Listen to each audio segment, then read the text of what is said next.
All right, everyone. I'm normally sorry. See, yeah, just go on.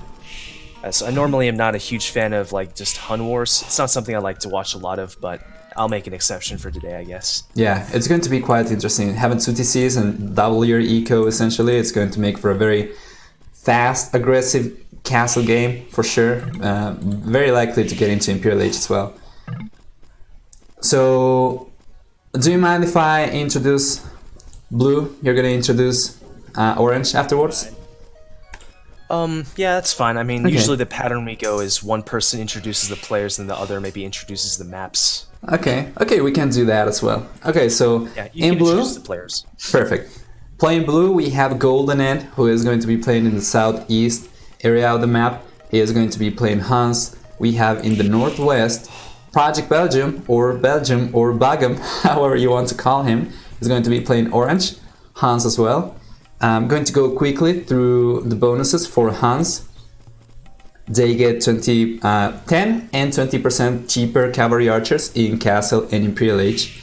They don't need to build houses for anyone who is not probably very familiar with the game. But they start with minus 100 wood, minus 200 wood actually. And finally the trebuchets are a lot more accurate. With an accuracy of 50% instead of the standard 15%. While you introduce a map, I'm going to listen to you. Yeah, I'll start with GoldenEnd since I'm on his perspective right now. Okay. So looks like he's dominating the more of the eastern corner of the map, and so I'll look at his left-hand base first. All right. And all I can say right away is that it's almost like a complete crater map. The only thing that's keeping it from being that is this the very back part of his base where his deer patches are. Is gold kind of elevation disadvantage, and it's kind of off to the side. His stone on top of that hill, and it's very far forward. His berry bush is also on the hill, also an elevation disadvantage. Yeah, his left-hand side is not very nice to say the least, but he does have a double deer patch of 4 each. Not sure how many of those he's going to end up luring, if he's going to lure any at all. As for the right-hand side, his right-hand base, stone towards the back, although it's kind of smushed up against his tree line, so not the best. His gold is nice and safe in the back. It is on a hill, though, so you might have to be careful. Yes. His berry bush is off to the side as well, not particularly exposed, but not particularly safe either. He has some decent woodline choices for actually both his bases. I like his wood availability on the right side better. He has a patch of 3 deer as well. I'm not really sure how the layout of this whole map is supposed to work with the deer, because you have 8 deer in one side and you have 3 in the other. I'm not sure if that's just RNG, but that's what we see. Yeah, and it's very weird. As for Bug'em, all I can tell, before I actually look at his map right now, I'm just looking at the mini map itself, and I can tell like his bases are polar opposites of each other. Yeah. His left one looks really closable, but on the other hand, his main minerals, his main stone, his main gold are forward, and it's kind of awkward to secure them. Yeah, he's gonna have to go for a very awkward walling around that. Yeah, but otherwise it looks closable, and he does have safe gold in the back. It's going to be stone that's the big talking point for this base. And so this one's closable, and the one on the right side, it's ridiculously open. Just look how open this is.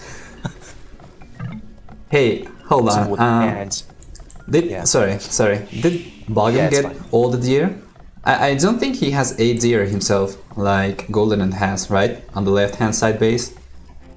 Yeah, I see just one. I see a patch of 3 deer just behind the forest to just above his TC on the left side of his left base.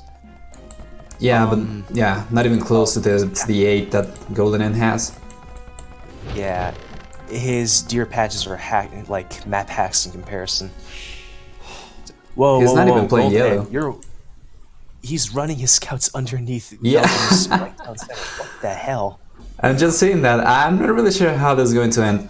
I don't think he's going to lose one, but he's probably going to end up with a very, very damaged scout. Probably half HP or even less. Is the game frozen for you right now? Probably yeah, they have paused it. Okay. Yeah, it's way past the point of the limit point to ask for a re, so it's not that. It's probably something else. So as mentioned, main stone is fairly safe towards the back, although remember this is an open map that can still very much be pressured. His main gold is, I have no words for that gold. That is atrocious. On a hill, kind of at an elevation disadvantage too, and how is he supposed to place a camp on that? I'm not sure if the elevation is going to allow him to build a camp just behind that. I think he should be able. I believe for 2x2 buildings, you can even build on elevations, right?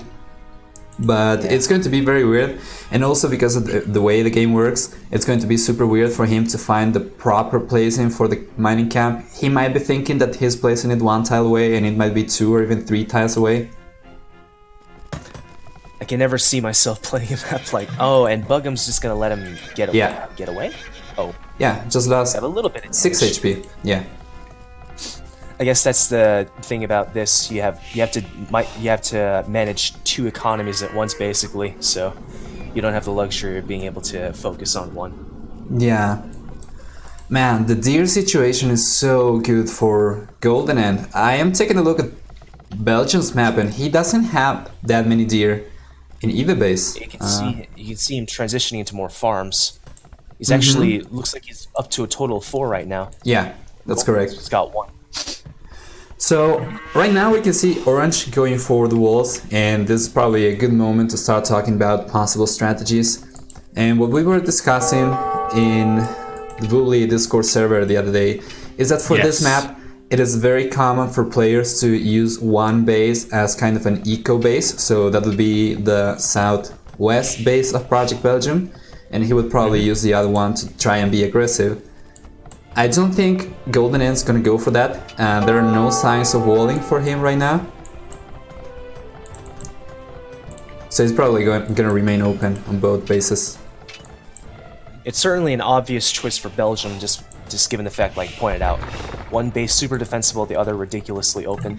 Whereas GoldenEnd, in return for the better deer patch, I think he doesn't like it's not as clear cut for him because both of his bases are pretty open. Yes. But it looks like he's going to dedicate his right one to economy by the looks of it, and his left one to economy. And he's fast castling. I was right about to point that out. Yeah, going into knights. It is kind of easy to fast castle here because of having double the villagers. By the time you get to village, usually, even if you're not explicitly trying to go for fast castle, you have a lot of resources. Going for fast castle is probably a difference of 1 or 2 minutes from going for fast fuel in this map, so probably worth it. Bugham up, by the looks of it, 2 villagers ahead, roughly. Oh, 3. Yeah, 2 from you. He'll be going for knights as well, but it's just 1 stable though. Let's see. Yeah, so they are using opposite bases to go for military buildings as well. GoldenEnd's gonna use the south base, Bugham's gonna use the north base. Oh, that's... Scout. Yeah. That's early GG. GoldenEnd Scout surviving by the skin of its teeth. 1 HP. So Belgium's gonna go for a second stable that seems to confirm that he's going to go for knights. So is GoldenEnd. Both players going for pretty much the exact same building. Now, you can see stables. Yeah, another pause. You can see stables coming up, even if you are going to go for cavalry archers because of bloodlines. But at this point, going for double stables, it seems quite clear that both players are going to go for the same strategy. It's going to make the game that much. I was thinking the exact same thing. Yeah. But at the same time, I mean, it would be awkward for them to, if they want to go cav archers, for them to put the stable down first. Because I think you would want to put like 2-3 ranges up first, and then later on the stable to get bloodlines. Yeah, try to mass the units, then try to upgrade them. Well, GoldenEnd's finishing up his deer patches. He's got 1 left. Ah, that is right. That is such a nice eco advantage. But then the fact that his map is quite open, as you were saying, and also being like a creator kind of map, it's probably going to even out. He's going to have more food for free, but he is also going to have to take better care of his base over here. Yeah, it's a game of trade-offs right now between these two players. But that being said, I mean, I think his right base is like twice as open as both of GoldenEnd's bases. So, and that's saying a lot because GoldenEnd's base it's not closable in the slightest. So, you know, so other than going for one military base and one eco base, one thing that we have seen a lot, I don't think we're going to see that in this map, but just talking about the map in general, we have seen a lot of people going for full map walls. So touching both edges of the map with the full wall. And that has been so good. I believe GoldenEnd himself played a game like that and managed to win a game like that by going for full map walls. Alright, we're back online. Perfect. GoldenEnd's got 7 on gold. One of them is stuck though. GoldenEnd, 7 on gold. Yeah, there we go. Now they're all working now. Be able to produce quite a few knights with this. Okay, there we go. So already one player in Castle H. Project Belgium is about to hit Castle H as well. What do we have from GoldenEnd? Forging on the way. Belgium as well. Forging on the way. GoldenEnd going for Wheelbarrow. That's going to be a nice eco boost, as if he didn't have a better eco already. So interesting that they're prioritizing forging. I guess it's because I can only assume it's because they know that the other is going to be going knights as well, both of them. So actually, it looks like saving and restoring multi-queue. Yeah. Oh, yeah. Multi-queue is part of the rules, so that's going to be game 1 for now. We're going to resume in just a moment. That was unexpected. Yeah. Okay. I just forget to tick that in the lobby. That was quite good. The thing about Franks is, yeah, their backbone is obviously the Knight line, but they have a ton of supporting units that are really well. A lot of good supporting units. So I don't personally consider them too one-dimensional, and maybe if you're up against like a camel civ, they might actually be pretty flexible because you probably don't want to be going down the Knight line then.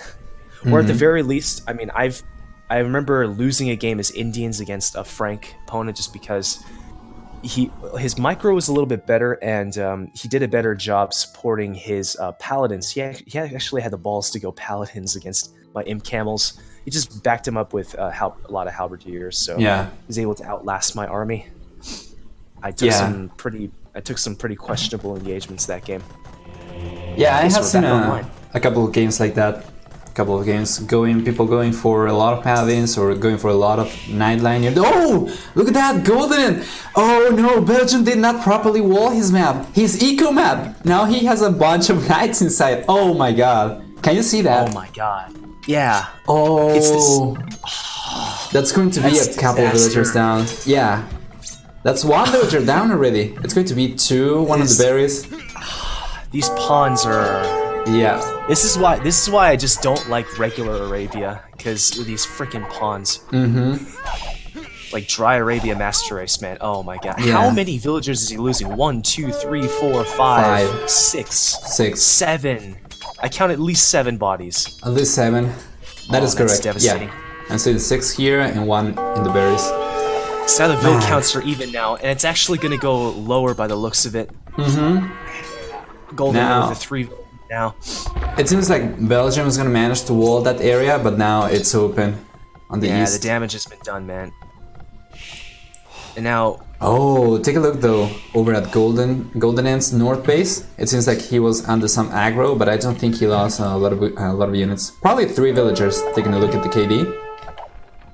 Very curious decision from GoldenEnd.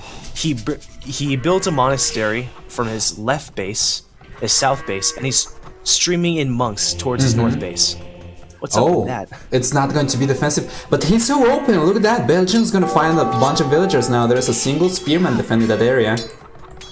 Okay, so it's not a total disaster. Belgium. Eye for an eye. Yeah. That's 1, 2, 3 villagers, 4 villagers going down. Villager count is quite even, surprisingly, after Project Belgium's awful event.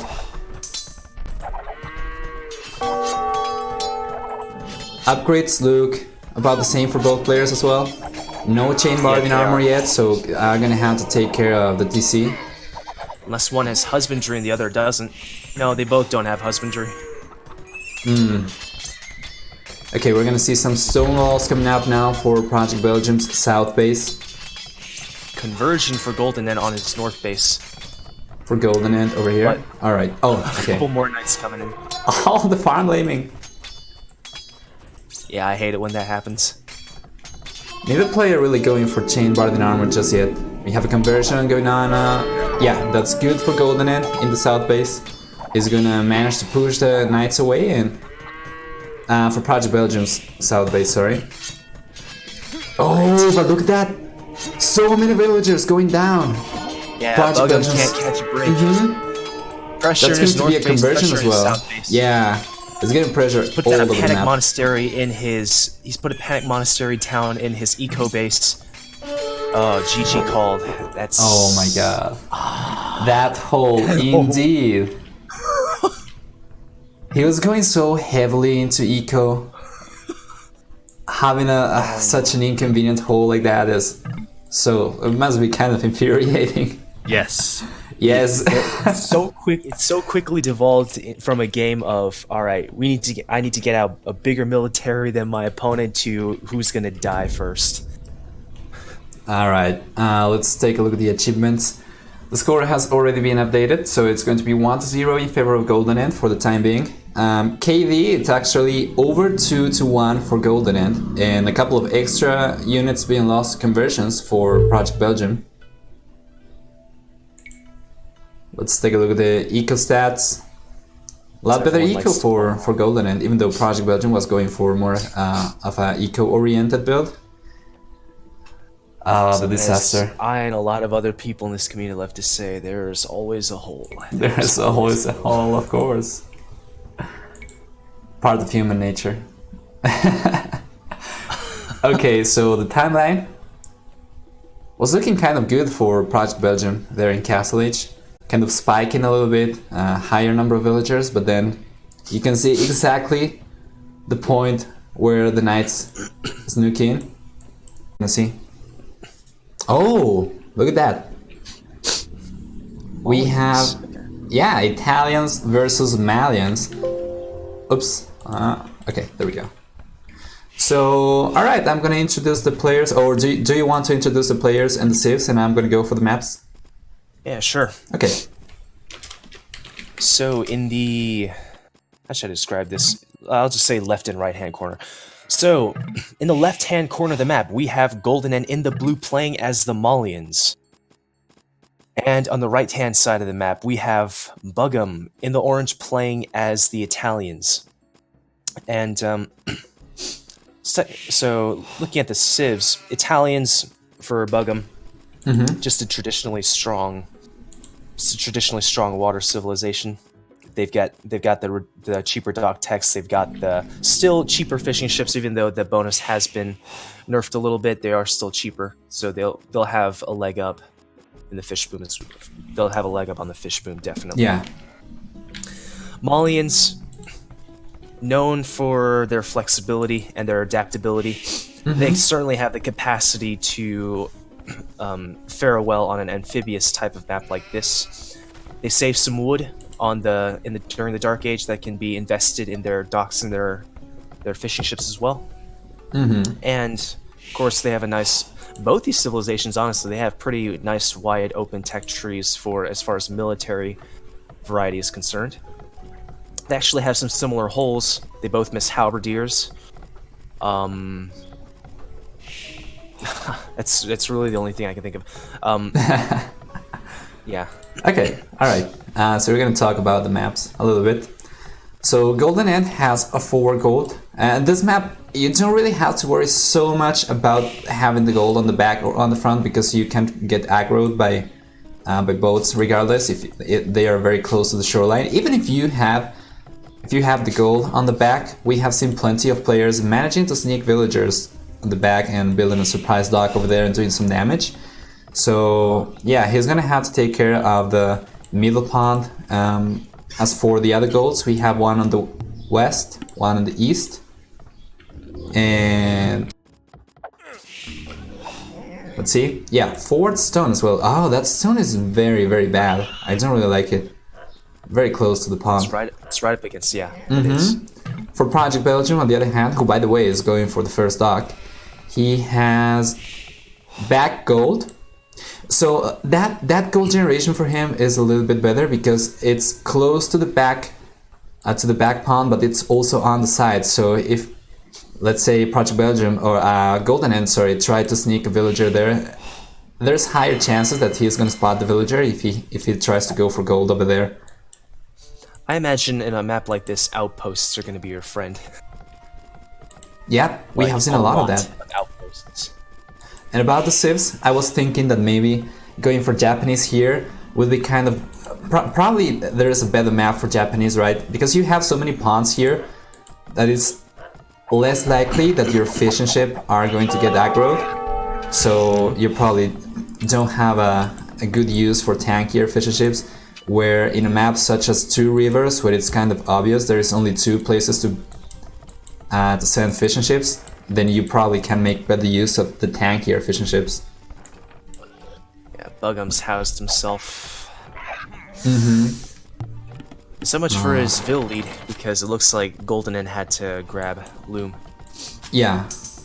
Yeah, it's actually not going to be so bad. It's going to be about, yeah, one villager.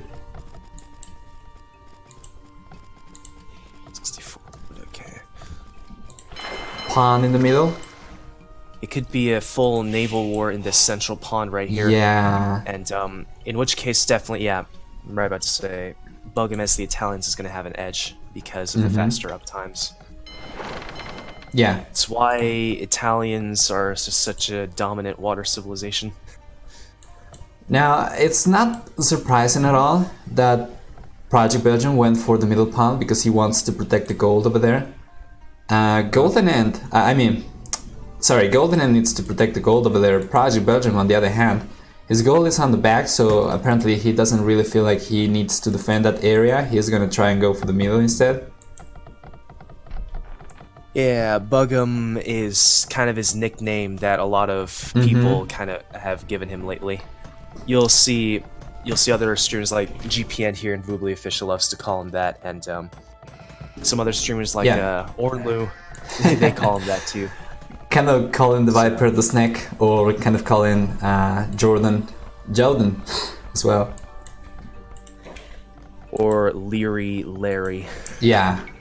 Yeah, you know, I was never quite sure about how to pronounce Leary.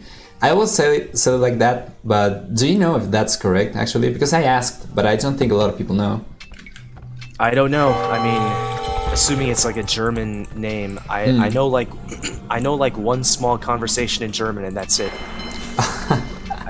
I have no idea what it's supposed to sound like. Well, that's one more conversation lines than I know, so I can't say anything. Oh, look at that. So Project Belgium already in field age is going to immediately queue 2 fire galleys in the middle pond. GoldenEnd is going to do the same as well. He is going to have the time disadvantage though, but he might try to climb back with a couple of demolition rafts in the future. Other than that, we have a small scout war going in favor of Belgium. That's about it. Interesting note to make. I think 6 villagers on gold is a standard for if you're trying to pump fire galleys out from 2 docks. But from 2 docks. GoldenEnd's only got 5, so I guess that's made possible by the free gold mining upgrade that the Malians get. Nah, that is correct. That is correct. There is a significant boost in gold income. It's just I'm not really familiar with water maps. The last water map I played was maybe in like summer of last year, and I got PTSD from that because I literally could not find my opponent's dock until like way after he was in feudal age, and he already had like a huge navy waiting for me. So I was like, yeah, I'm not playing. I don't feel like playing a water map. Water maps anymore. Hey, Yeah, man. I was like so enthusiastic. Like, man, I'm gonna figure out water maps because it's a map type. It's a new map type I haven't really played a lot. And after I'm like, nope. Oh, I thought there was a demolition raft up there. Project Belgium was getting housed once again, and he's falling behind in population because of it. He's actually Yeah, two he's villagers feeling the behind, I pressure. think. Looks like he has a slight edge in the naval war at the moment. Actually, no. It looks like It looks kind of even. yeah, it looks even right now. 2 versus 2. GoldenEnd is gonna send a villager to repair that fire ship. I don't think it's going to be enough. No. Yeah, no. Not with how fast Fire Galleys attack. If I know how fast they attack,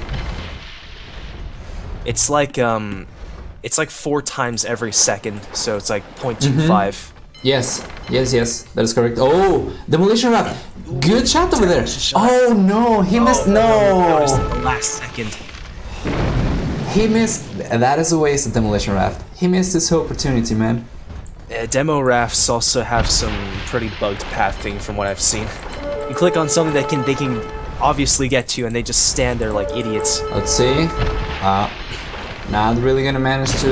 No, it's going to go to waste. Demolition rafts are not being used properly right now. Might be because of the pathing. Game pathing, of course, everyone knows, could use a revamp. But Belgium seems to do quite alright over here. GoldenEnd is gonna have the upper hand here in terms of numbers, especially with the demolition raft.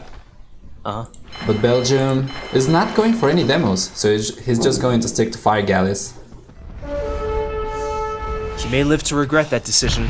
Hey, Stark's in the house. Let's see. Hey, Stark. Oh, that was a great shot. I mean, Damaging Stark, you've 2 played fire plenty. ships. Stark, you've played plenty with both of these guys. Who do you think has the edge? Just quick question for you in the chat.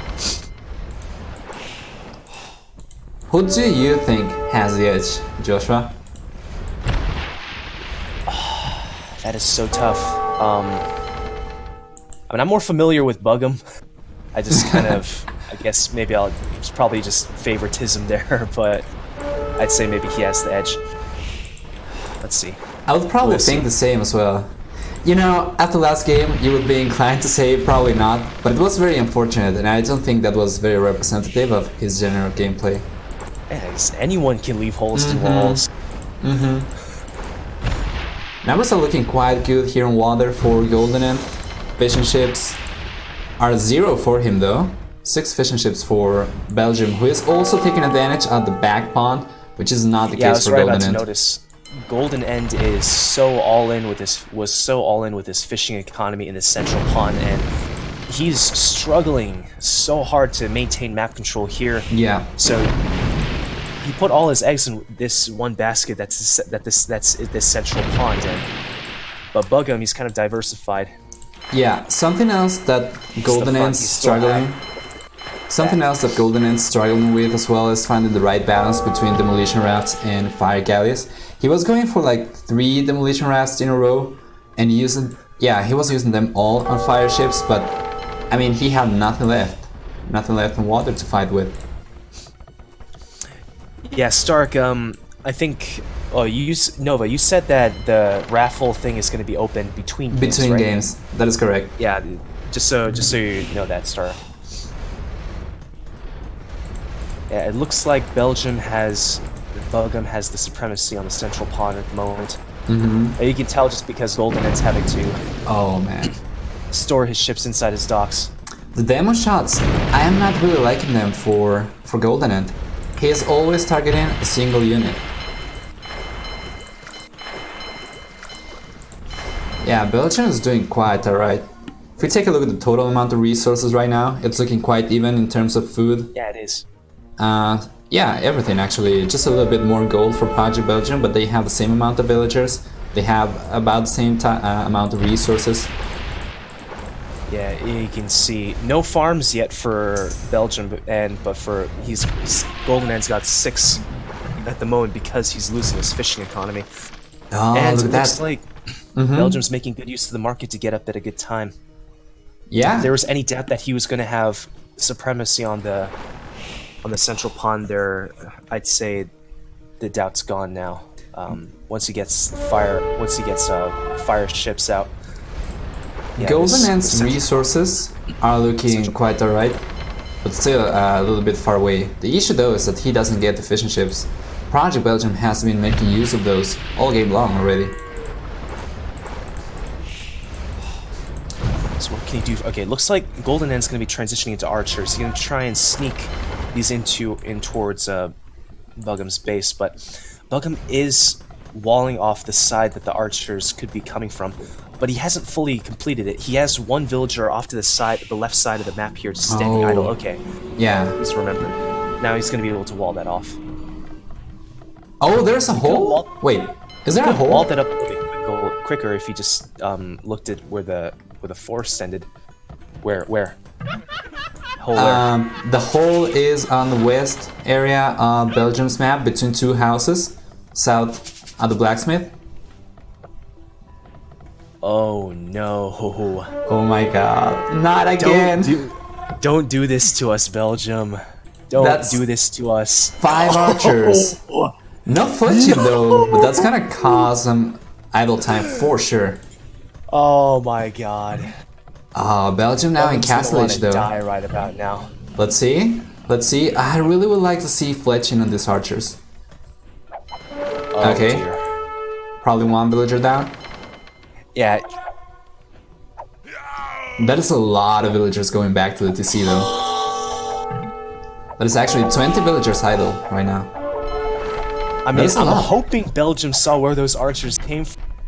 If not... I don't think he noticed. He probably could try and send the knight away. But he does have the power spike with the knights. It's not a total disaster. Yeah. Just look at all of these idols, man. That'll make... Yeah, he should be able to clean that up. That could have been a lot... Fletching. Yeah, fletching coming up now. If that was probably a couple of minutes ago, that could have been a lot more dangerous. He could have gotten probably 2 or 3 more villagers. But good old knight's paid for himself. Yeah, he did disturb Bugham's eco a little bit though. He had a couple of villagers idled over there. He's gonna patch it up. Yes, yeah. He's patching it up. He saw it. Oh my god. It wasn't the Titanic that the first game was, thankfully, but yeah, he's got to be kicking himself right now for that. Oh, the lumberjacks for GoldenEnd are not so good. Sorry, what? Sorry, left side is secure now. He just had to delete a piece of palisade just to let these knights out. He was going to patch that up real quick. Double ranges for a GoldenEnd, so it's going to have to... You might find it... Bugham might find himself outmassed. He's got to be careful here. Do you think we're probably going to see camels from the Malian player? Does he have a stable? No, there's no stable. Nope, I don't think so. Okay. He's going for the monastery. Maybe okay, I was right about to say, if Bugham puts down a second stable and boosts knight production, I think that could push GoldenEnd to getting out camels. Looks like Bugham's doing that right now. No stable yet, so I can only assume it's going to be like a reactive kind of play. He's going to go for a monastery instead, okay. Yeah. counter with monks. Look at that. Now GoldenEnd's going to try to go with crossbows. Not going to be able to get in. It's just the natural unit choice for Malians because of the wood bonus as well as the gold bonus, so it's very natural to go for crossbows. Hey, look at this. So west side of GoldenEnd space. TC going up. 2 knights over there. Oh no, he's not gonna find that. Wait a moment. I think I saw this before. I just had a very strong deja vu. Hey, Belgium's is not seeing the TC going up. He could have denied that probably. If he had Franks with the extra line of sight for the knights, he probably would have been able to see that. But unfortunately, he's not Franks. That's going to be one conversion though. The knight under the TC is going to get converted. Now, yeah, all the knights got cleaned up by archers and monks. Oh, yeah, you can't quick wall that with just one villager, man. Not with all those crossbows. Yeah, that house could get destroyed as well. So we have some polar opposite situations going on here. We've got Belgium, we got Bugham, who's got the control of the water. It looks like GoldenEnd starting to dominate in the land. Oh, he's gonna be able to break through. There's only one house. There we go. He's in. He's in? How many archers is that? Yeah, this map is called Crisscross. 13 FYI for crossbows. Okay, so let's see. Lot. 13 But crossbows. this number of knights, I think, would be able to handle if they had +2 armor, though. That's right. Malcolm does not have +2 armor. He's gonna need a siege workshop at this rate by the looks of it. But he just spent all this wood on these farms. He's got to delete these and get a siege workshop out. Oh no, he has one, but it's miles away from his base. Oh no, it's towards GoldenEnd's base. Man, I'm never gonna get here in time. These archers, well, if they are in the open, I think the knights might be enough. But we have a couple of spearmen over here, although they could be upgraded to pikemen. Right now they're not going to be so powerful, but if the knights try to target the crossbows, then they still might do some damage. Yeah. He needs like a mangonel or a scorpion here stat. Let's see what he's going to do with the crossbows. Is he going to try to get villagers, or is he going to try to clean up the knights? I don't think he's going to be able to clean up the knights. That's a lot of units. Okay, even without +2, they might be able to do something. They'll push the crossbows out for now, but he just has to make sure he... Even the war galley is doing some damage to these crossbows down south. Notice how the spearman has been dealing so much damage to the knights. I think 3 probably... crossbows left, but this one will finish him off. Yeah, those are going to go down. I think probably those 3 spearmen did so much damage because he was trying to get rid of the archers, not paying attention to those. Yeah, patch up that hole, man. There we go. Okay. But it's not gonna. She's not gonna be able to. She's Oh. not gonna be able to finish this house. And we though. have monks. Oh, dear. That house is going to be enough for now. But we have a couple of monks here, so what is Belgium going to do about it? He's forced to build a tower. It's going to bring over the war galleys. I don't think they're going to have enough range. No. Even with Bodkin, it wouldn't be able to reach that. Yeah. Look to the south though. Project Belgium pushing with 3 mangonels and a lot of knights. He's in. He's in. This might force out redemption from GoldenEnd potentially, but he doesn't have the gold for that. Well, if he got redemption, not only could he convert the siege, but also he could convert the house foundation, and he could get in the north. But right now this is so bad. I don't think you can convert foundations. Foundations? You can only convert completed buildings. He There can. are He completed can. houses that he could convert. For sure. Yeah, the south house, or yeah, the second house over there. I think it's beyond the range of the tower. He could potentially convert that. But right now, he's got probably bigger issues. He's gonna try and convert these ships, and they're up. The monks are uphill too, so these galleys aren't gonna be able to kill him in time. I think before a conversion comes out. Two conversions. That is good. That's unfortunate. Yeah, they're still gonna go down though. The monk's going to go down as well. That's a lot of gold over there. Price of 3 monks, probably not worth it. Yep, Look. here come the camels from GoldenEnd. So you He's have got 4 camels. stables out. Oh my god. This is how you can tell this is a serious situation when you put down 4 stables to try and counter your opponent's knights. Do you think that's probably a bit of an overreaction? Yeah, that's way overkill. You can't. I don't think you can support 4 stable camel production with an economy just this size. Oh, he can't. He can't. Yeah, he can't. He only has 16 farmers. That's not gonna cut it. Look at the amount of gold miners he has. Yeah. Right now it's GoldenEnd's 10. in full panic mode right It now. used to be 0. Right? Yeah, he's going to go full gold. He's not going to be able to fit all the villagers around the gold line though. What's he going to do? He's going to go away with the villas. His main, where his TC used to be, all those farms are just going to waste. Yeah, he's still taking some food from the farms, but those villagers are getting harassed now by the single knight. He's getting destroyed now by the camels, by the mangonels, sorry. Camels are not going to be have enough. the potential to push this back, but he just doesn't have the numbers. I don't think right now that's going to be enough. Especially if Belgium keeps sending more knights in. He does have a couple of reinforcements, but he is not sending them forward. He's dumpstered the mangonels, and these knights are having to run away now. He's gonna try and drag them towards these ships, but GoldenEnd pulls his camels away just in time. if he grouped his army, Project Belgium would have 11 knights right now, ready to fight. No forging though, no iron casting either. Belgium's on his way to Imperial Age now. This could be the nail in the coffin. Yeah, Because this might even be an MGG for all I know. I think that will be probably safe. We have Belgium with taking advantage of 4 pawns, so 3 on the back and then the middle one. And I think he's actually taking from the right hand side one. He's taking advantage of 5 pawns. He has the villager lead as well, military lead. I don't see how GoldenEnd is going to be able to bring this back. Nice to see you in chat, man.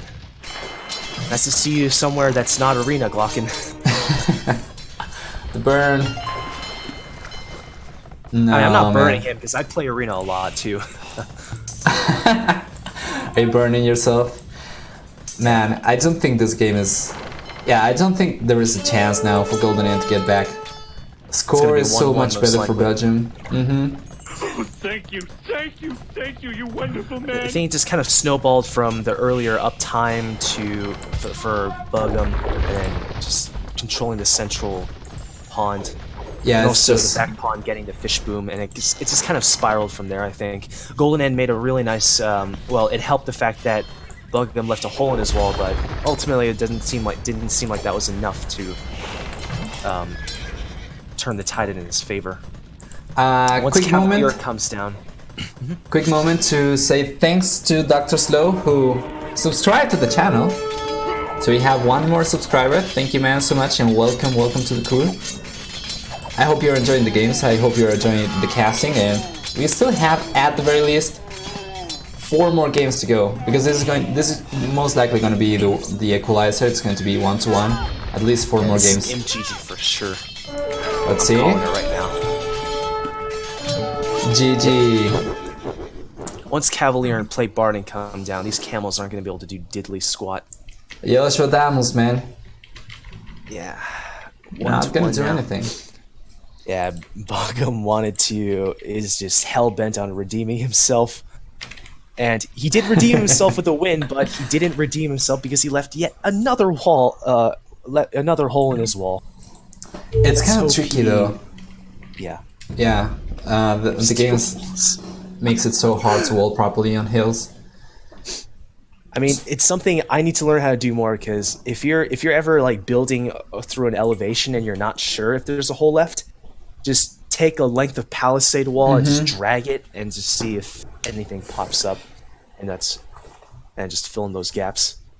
Yeah, the issue with that though, the times that I tried, is that you cannot really be sure if the line is straight in the way that you want it to be. I mean, at times it cannot really align with the corner of the houses, so you might get a couple of foundations, but you might not actually be able to walk through the houses. I'm probably, having issues to explain what I'm trying to say, but maybe someone got me. If you'll excuse me for just a second, I'm just gonna go grab some more water. Okay, we're gonna take a very small break. I'm gonna reopen the raffle, so guys, anyone who has not entered yet, do ! raffle for a chance to win 3 months of platinum and $50 in cash. We're gonna go into the 3rd game in just a moment, but yeah, we're gonna take a quick moment to get some water, go to the bathroom, take advantage yourself to stand up, stretch a bit, walk away from the PC, and we're going to be right back.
between games. Let's see. So yeah, third game now in the best of 9 series between GoldenEnd and Project Belgium. Do you want to talk about the players in the civs? Sure, but before that, this is Continental, the map. And so actually I did that last game, didn't I? Maybe you can do that and I can... Okay, we're gonna alternate. Yeah. So Project Belgium is gonna be playing on the right hand side, GoldenEnd is going to be playing on the left hand side. Civilizations are going to be Japanese for Orange versus Italians for GoldenEnd. So we have another Italian player this time around. For This is the matchup that we thought was going to be happening last game. Yeah, exactly, actually.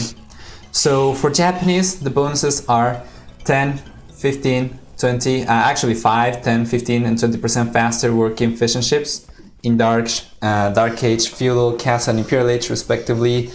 Fission ships also have twice the HP and +2 Pierce armor, so that's very good. Other than that, they get cheaper drop-off points, so the lumber camps, mining camps, and mills are going to cost only 50 wood. And finally, infantry units attack 33% faster starting from Feudal Age. Now, the team bonus, which also affect them, is that galleys get plus 50% line of sight, so that might be quite useful here, especially if he's going to go for water, which he's most likely going to do. And GoldenEnd, on the other hand, playing Italians, they get 15% cheaper fission ships. Going up ages is 15% cheaper for them as well. And finally, the dog techs are 50% cheaper, so that's quite something. I think I am forgetting one. Gunpowder units are minus 20%, if I'm not mistaken. Yep. And yeah, that's about it. Do you want to talk about the maps? Of course, team bonus being the Condottiero, which I'm not sure if we'll see too much of a landing thing here as if we would do an island, but I guess it could still be somewhat useful for like an Imperial Age power spike. Alright, so talking about the maps. I'll start with GoldenEnd. Honestly, with a map with this kind of layout, I'm not even sure what to call forward or back resources, honestly. But Yeah. I would assume in the direction that Belgium is at, I would say that his primary gold as well as one of his secondary golds as well as a secondary stone are all pretty forward. His main stone is okay, I guess. It's kind of pointing towards Belgium, but it's not especially forward. Yeah. He has one more gold in the back of his base. The second goal, the second stone, sorry, is kind of bad though. What do you think? Second stone? Yeah, behind the tree line. Yeah, it's kind of bad, but then again, I don't think it's the end of the world. Italians I don't think are super stone dependent. Unless your opponent's like a cavalry heavy civ, then they become super stone dependent because you want Genoese crossbows. Yeah. But Japanese cavalry sucks, so I don't think that's going to be too big of a concern. As for Bugham's map, in kind of the same fashion, I'm not really sure what could be considered a forward or back resource. His main stone, I guess one of his secondary golds are kind of forward-ish, but all his other minerals look solid. All his other golds, his main gold and his other secondary gold towards the back of his base is a secondary stone to the back. Yeah. And he's got... I was going to point out the berry bushes, but I don't think that's super important, because chances are you're going to be relying on fish for your primary food supply anyways. And he's already got 2 fishing ships out, Belgium, Bugham. Yeah, for Japanese for sure. You're going to want to take advantage of the bonus. Yesterday I was thinking to myself, I'm probably going to end up switching back and forth between Belgium and Bugham, and here I am. Yeah, I just know myself too well. Let's see. So yeah, so it's same the amount. faster working Japanese fishing ships versus the cheaper fishing ships of the Italians. Who will have the edge. What will you favor here in this matchup? Personally, I like Japanese better as a civ. They're one of my top 5 favorites. I just like their adaptability and their just insanely strong feudal age. Right. And their post-tip actually isn't too shabby either, ever since they got bloodlines with the Little Kingdoms. So yeah, they've got good cav archers now. That's probably their most pop efficient option that they have for really any setting, honestly. Italians aren't too bad either. I like civilizations with like open and flexible, adaptable tech trees, and Italians do have that. It's just kind of in the same vein as like the Malians, which we saw the previous game. Mm-hmm. They have a nice open tech tree. It's just they just have enough holes in their tech tree that I just feel like they're not quite at my like my top 5 favorites. That's the best way I could put it. So like for example, Malians as well as Italians missing halberdiers, a unit that I use religiously. They don't have that, so it's kind of a bummer. Missing bracer, like a civ like Malians, who despite being so flexible, that's like such an obvious hole in their tech tree. That's just kind of a gripe. That's like a pet peeve of mine. Mm-hmm. So we have a question here in chat. Why are Japanese so strong in Village? Would you like to answer that? Well, it's a combination of factors. The cheaper drop-off points that we pointed out. So typically, it's more of a fast castle build, but you can actually end up building all these buildings. So if you have a mill, a mining camp, and 2 lumber camps, because 2 lumber camps for good wood efficiency, you save 200 wood, which is essentially a free archery range right there, like a free barracks. And on top of that, their men-at-arms rush is probably one of, if not the strongest in the game, because you literally cannot lose a men-at-arms war as Japanese because the men-at-arms attack so fast. And because you save all that wood, you can just throw down your archer ranges that much quicker. Just get out your archers or skirmishers just a lot more smoothly. And it's probably the patented strategy of the Japanese, just men-at-arms into flush. So they're probably one of the best civilizations for that type of strategy. The only downside with the Japanese, I'd say, is their castle age, where they don't really have much of an economy bonus if it was like a land map. But because this is continental, which is kind of like probably like a hybrid style of map where it's like land and water, they definitely do still have an economy bonus in the mid game as well. So I think they are definitely a smart choice for a map like this. So you cannot lose a Minotaur's fight. Is that a challenge for me? Do you want to see me lose a Minotaur's fight as Japanese? Equal numbers against any other civilizations. They win everything. I've ran some tests, but I haven't seen all of them. I think the only ones they might struggle with is maybe Burmese? Celts, just because they don't have to the Celt player doesn't have to engage if they don't want to, because the extra speed on the men-at-arms. But Burmese maybe too, but then again, it's like 1 extra attack. Burmese do take out men-at-arms, other like generic men-at-arms, in like 1 attack before, like 1 attack sooner. But I'm wondering if I'm not sure if that's enough to offset like the faster attack rate of the Japanese. I might want to check that out. Right. So on the map here we have on water GoldenEnd going for fire galleys. So Belgium is going to ignore that area right now. He's going to try to go for Castle Age instead. We can see in the corner a bunch of idle fishing ships. He's going to start working right now, but he doesn't really have anything to defend here. He's going to try to mass some units now. He's going to try to garrison a couple of fire ships, fire galleys, and probably he's going to upgrade those to fire ships in Castle Age.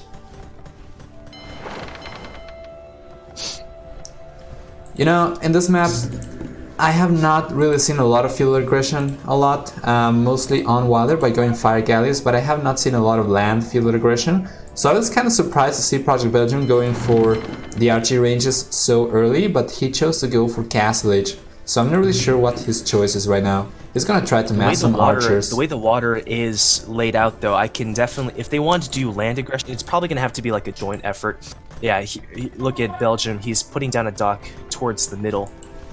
So I can only assume that's going to be for a transport ship. He realizes he's probably scouted out of GoldenEnd's base to realize that he might be either fully walled up or pretty damn close to it. So it's like, I'm just going to transport over. Yeah. All these ranged units over and just ruin his day. Speaking of ruining days, GoldenEnd is harassing Belgium's farm. Fishing eco. But now Belgium's gonna have fire ship as soon as War Galley finishes researching. Look at how hard these fishing ships are to kill. Yeah, they just take so long to die. Oh my god.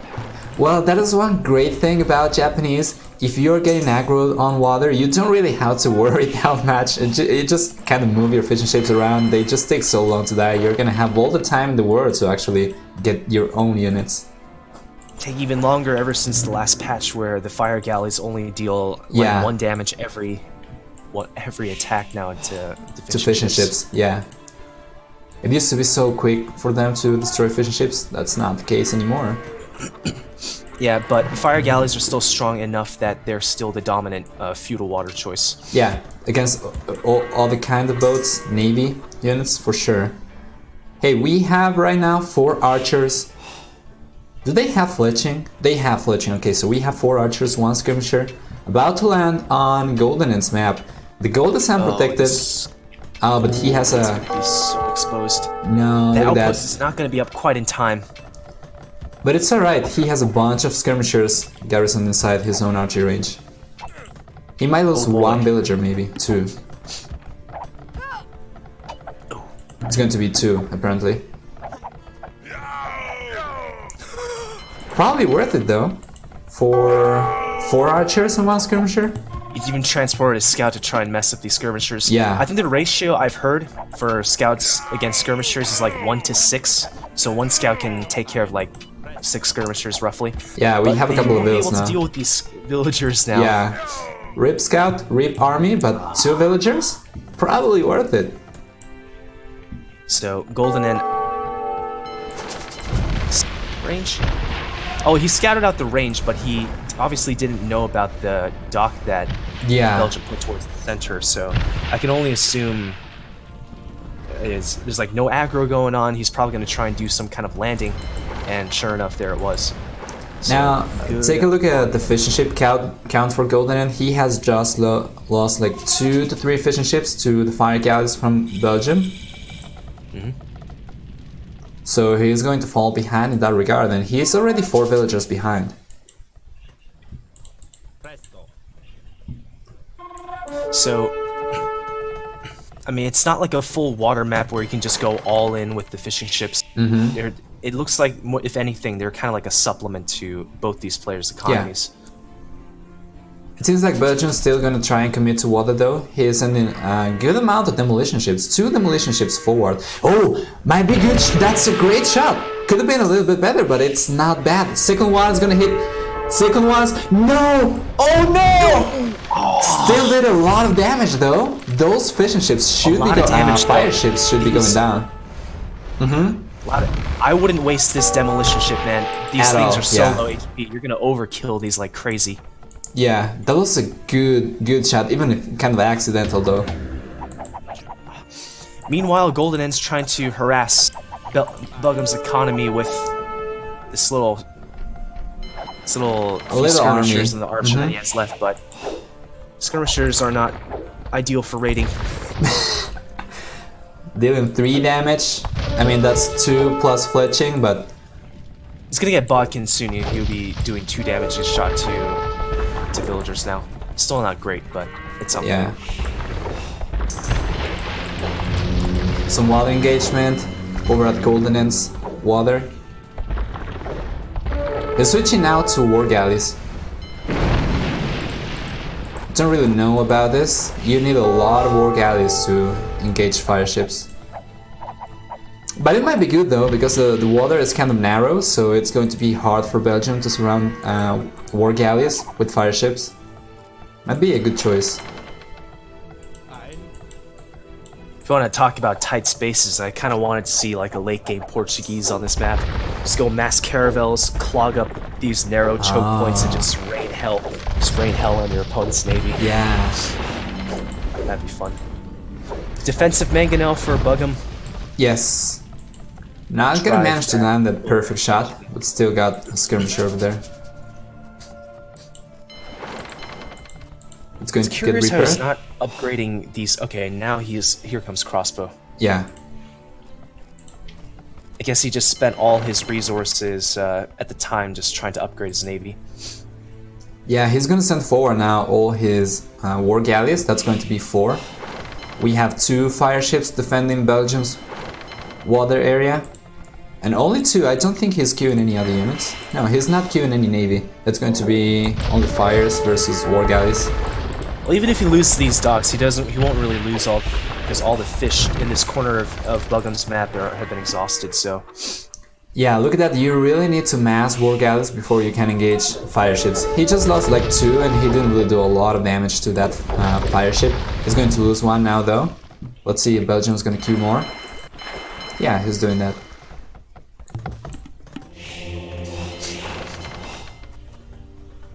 How is the land eco? If he does lose this side though, this wood line is also going to be in jeopardy. So if he does lose it, he just might have to invest in like a defensive castle or like a few defensive towers. At this point, 0 stones, so that's either going to be super expensive or he's going to have to transition villagers right away. But I think it's for sure something that he's going to need to do if he doesn't manage to keep up here in water. Bugum being annoying with 1 war galley center of his base. He could harass this whole gold mine if he wanted to. Let's see, going forward. So yeah, the importance of getting water in this map is that because Continental has like this small rivers in the middle, if you go for cannon galleons potentially in Imperial Age, if you go for galleon, you can be just so annoying. Deny so much land mass from your opponent. Yeah, GoldenEnd is outnumbered here. Yeah, but he's doing quite alright over at Belgium's base. He's also harassing with his own war galleys. One knight trying to sink this transport ship. I'm not gonna be able to. Idling GoldenEnd's gold income right now. Yeah, that is true. Let's see the HP. He should be able to clean this up, I think. Yeah.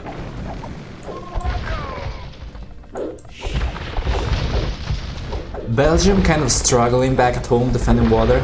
He's trying to garrison a couple of units, but he's still getting harassed by the war galleys. Oh, look at the crossbows though! Yeah, now Bugum's getting his gold harassed. Yeah! Oh, the monk's going to... Oh, the no. monk going down. That's an archery range he's not going to be able to finish. At least, not yet. GoldenEnd's really starting to dominate in the water now. What's he gonna do? He has to. He needs to get back in the game. He is behind by 17 villagers. 0 efficiency. I say that for as the it player. looks like he's about to lose control of the water in the back of Bugum's base. Yeah, only 1 fire ship going back home now. The crossbows might be annoying though. I believe they are gonna have enough range to deny the wood line. Let's see. Yeah. He's not gonna stick there though.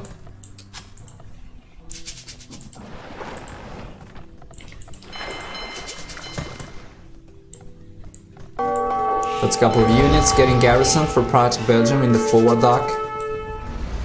He's pushing back now on the edge water. He's going to go back. Oh, I see. Part of the reason why GoldenEnd's behind in economy is because Bugum's got 3 TCs to GoldenEnd's 2. Could he be trying to maybe 2 TC fast imp as Italians? Maybe try to take advantage of the cheaper dock techs? Let's see. Yeah, that's the only thing I can think of. Should boost his eco a little bit. Should mitigate the TC difference. Usually if you go for a lot of TCs, a lot of docks, you are not going to be able to keep up with army production, but unfortunately GoldenEnd has not been able to outproduce Project Belgium. Not significantly, at least. That's 23 villagers behind at his. Just look at the saturation on GoldenEnd's gold mine. Oh my god. What do you think about the lumber camp? The one right above the gold mine? Yeah. Well, he needs to refresh that. And he also has to be careful about over that. Over chopping? Yeah. Well, I don't think it's a huge concern right now, just because he has military there to protect them. But later on, he might have to be careful. On the edge water, we can see GoldenEnd with a very good amount of war galleys. He's going to push the villagers away from that goal, and he is going to start pushing Project Belgium again. Oh, there you go. More docks coming down from Bugum. Towers coming up. Wrestle control of the central river. Oh, another monk gonna get picked off pointlessly. No, there we go. Yeah. Towers are coming up now for Belgium though, so he might be safe. Bugum is outnumbered 3-1 for military right now. This is not a position you want to be in. Forced out defensive. GoldenEnd's forced out defensive towers from Buggum. Trying to protect his woodline and his gold, but I'm not sure. Guard tower even coming down from Buggum. And if he wanted to, yeah, he can afford. He can what? Sorry, you cut off. You can also. Oh, I said he can build a castle right now. Maybe search the unique tech Yazama for his guard towers. Let's see. Yeah, stone count super high for Project Belgium. Not so much for the Italian player on the other hand. Try hard casters. That's one way of putting it. Look at the amount of war galleys in the middle. But it's just pure war galleys against these fire ships, though. I think Buggum will be able to clear this up, actually. He's forcing the war galleys back. Only 3 war galleys over there. Back in Buggum's favor again on the water. It's just a constant back and forth between these two on the water. Buggum's gonna go to Imperial Age faster as well, which is quite unfortunate for GoldenEnd. Do you think we're gonna see an Imp GG once again? I would probably say no. I don't think so. I don't think so.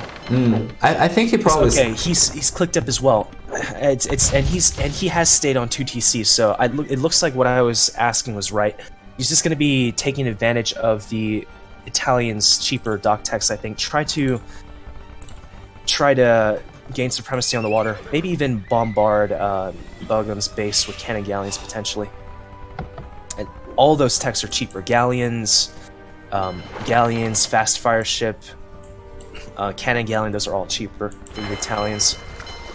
Yes.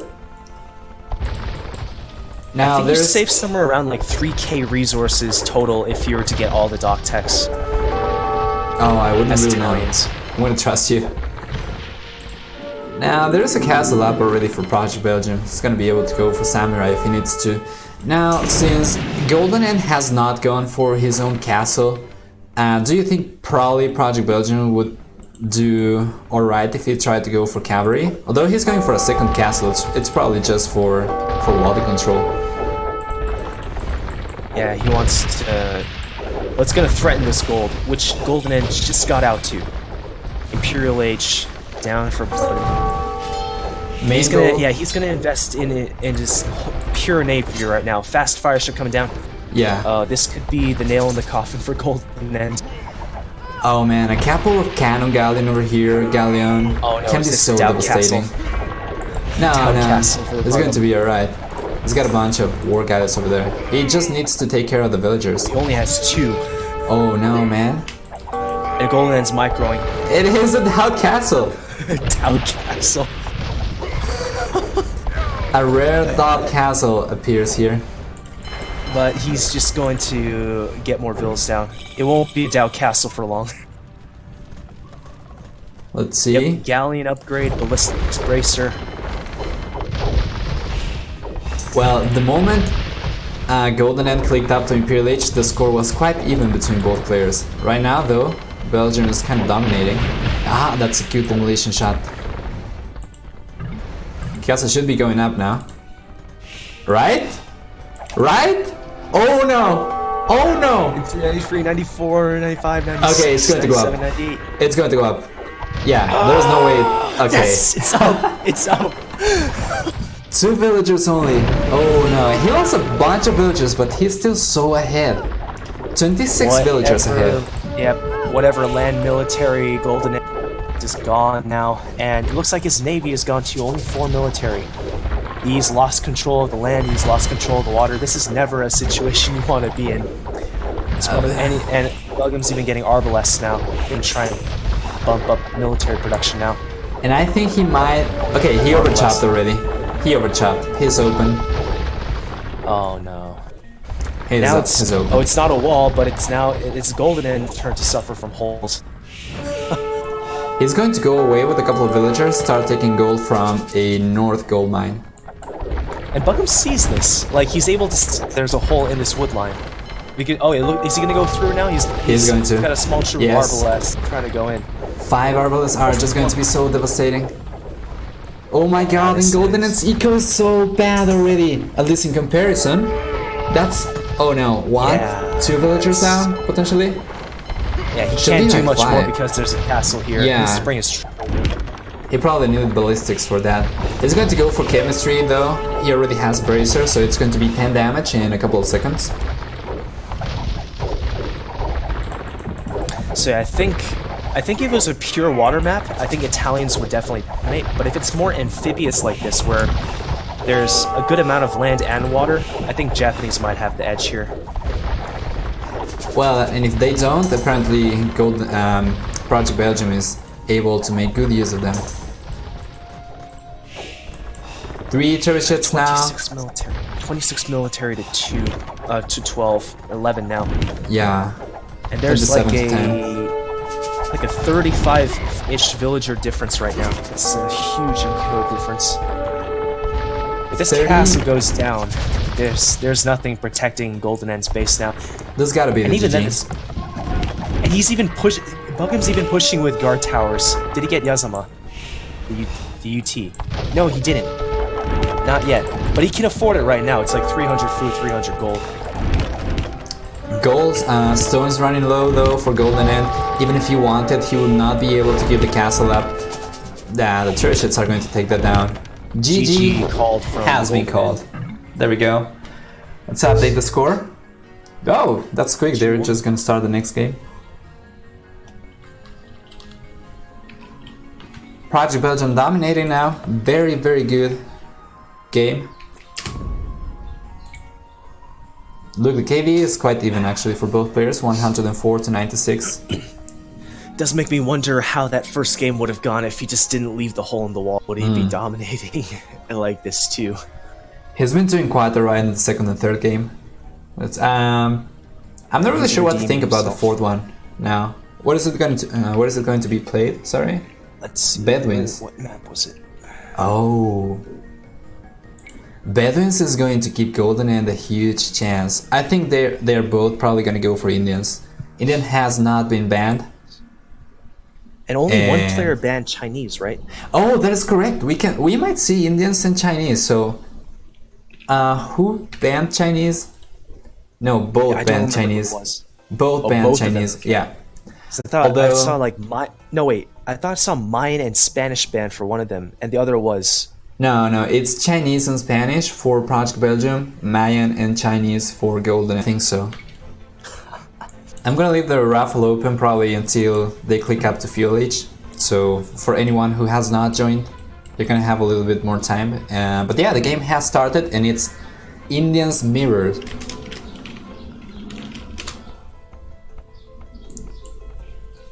This is that not the looking voice of good. the best German girl I hear. I'm not sure. Oh no, that's that's an inside joke. Man, this is looking super rough for GoldenEnd. I think we might see the first re here. But sorry, what happened? Because Belgium is already at 55 and GoldenEnd is at only 26. Oh no. It took a lot longer to start building the TC. Sheep, please. Neither player has any sheep, actually. No. They don't. This is so uncommon in this map. It's just full. Yeah, the situation is not ideal for either player. Probably a little bit worse for GoldenEnd. We are. I'm telling you, man, we're 100% gonna see a re here. And it has to be called before the Minute 4 4. minute mark, was it? Yeah. Okay. We'll see.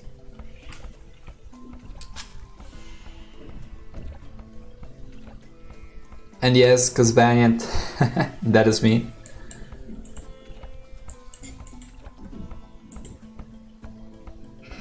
So the map situation for Project Belgium. Oh, I'm gonna talk about Indian bonuses. I forgot to talk about it.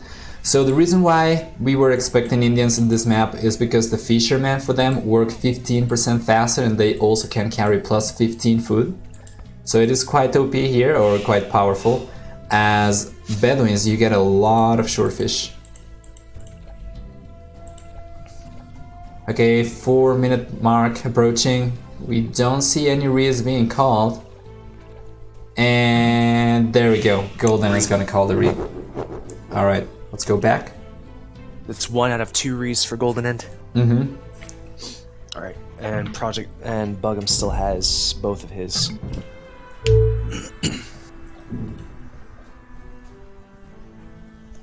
I wonder what would set off. Wonder what could potentially set off Rees for remaining maps. For remaining maps? I can only assume maybe if one player lames the other, then that might encourage the other to call the re. Probably, and Salt March. Salt March is the one with gold in the middle, right? Or am I completely off? Salt Marsh? No, it's just a bunch of shallows in the middle. And, all right. Okay. It's okay, otherwise pretty much. It's otherwise kind of like just an open land map, more or less. You're probably thinking of Gold Rush or El Dorado, maybe. That or El Dorado or also I was thinking of that Hidden Cup map, Cup, that map where it had that island of the island of gold in the middle. Well, for the remaining maps, I believe Valley Fort has potential for just out of map generation. Because we have seen a couple of times over there that your walls don't fully generate because you have some shallows, and yeah, it leaves your base open. So we have seen some Rees for that. I'm gonna update now remaining Rees.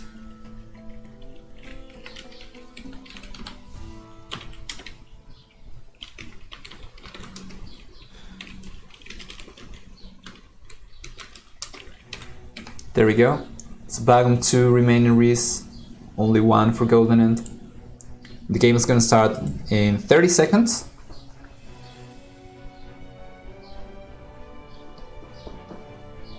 Let's see.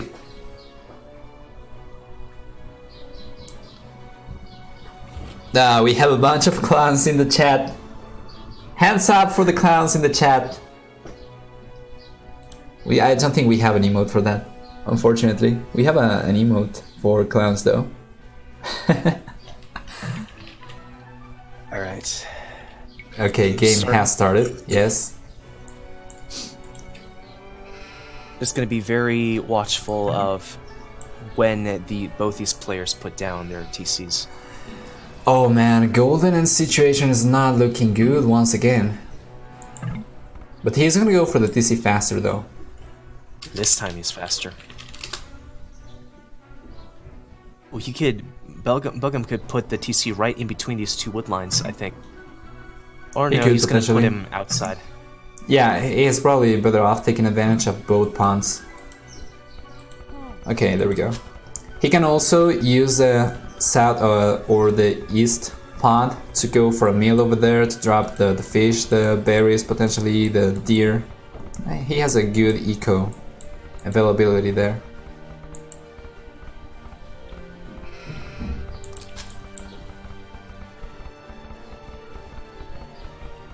GoldenEnd, on the other hand, he's gonna have access to only 1 pond with the TC. He's going to get a couple sheep though. He also has a bit worse wood access too compared to Bug'em. Let's see. Oh yeah, for sure, for sure. Bug'em's wood. Wood availability in this map is quite good. So, I mean, what's the meta for this map specifically? Do we see a lot of feudal aggression? I think I've seen like a tower. Yeah. Like the one time I've seen this map played. Going for towers is quite common, trying to go for fast castle. I have seen that as well, but it's usually mostly towers. Although Project Belgium's TC location is going to make it a bit hard for GoldenEnd to go for towers, he should have to go around his eco. Unless he wants to deny the wood, but it's usually towers on the shorefish. They're reasonably close, but is it They're close one enough screen to away. go for towers, I wonder. They're 1 screen away, but I think probably Project Belgium is in a better position to go for towers. Scouts are strong here too, right? I mean, I personally just wouldn't know. Yeah, they're quite good as well. You can see towers, you can see scouts. You don't see a lot of Minotaurs of art or archers. And Yes. oh, Belgium's gonna call the from re. Belgium. Okay, let's go back. It's like Why though? He had the late start. Oh, for the late start. He's 1 villager behind, but he didn't scout very much, did he? No. If he scouted, Yeah, well, you cannot afford to scout only with sheep. Well, GoldenEnd seems to be hard pressure here to perform well. He is behind already, even though he won the first game. Run into each other. Yeah. Yeah, GoldenEnd season. Okay, so yeah, Blue is gonna find a couple sheep. He's gonna be able to scout with those. Belgium once again unlucky with the sheep. Start should be roughly even for both players. Okay, he's just gonna say screw the wood. I'm just gonna focus on the shorefish. Yeah, it's not like he has a lot of choice, unfortunately. He's got like double the shorefish access though, so that's a bit of a saving grace. Let's see. Yeah, that is correct. GoldenEnd once again is going to be able to go for a mill if he wants in the north pond, if he wants to take either the berries or the sheep. Probably on the berries so that he moves the sheep back to the mill. He should have 3 food incomes over there. Yeah, I definitely agree, Ilmus. Because yeah, it's always, I mean, watching the very top level fun, but it's also refreshing to see some newer faces who are up and coming experts as well. That is correct. Because that's what this tournament is about. Man, I have seen so many great series in this tournament. Couldn't be happier with it. And these are players that usually don't get a lot of attention, don't get covered quite a bit. So it's 100% refreshing. About the map though, this time around we have the opposite situation with both players because Project Belgium's TC is behind the water, so it's going to be easier, arguably, for GoldenEnd to drop a tower over there. For Project Belgium to drop a tower on GoldenEnd's pond, he would have to go around the woodline. So it's exactly opposite from last game.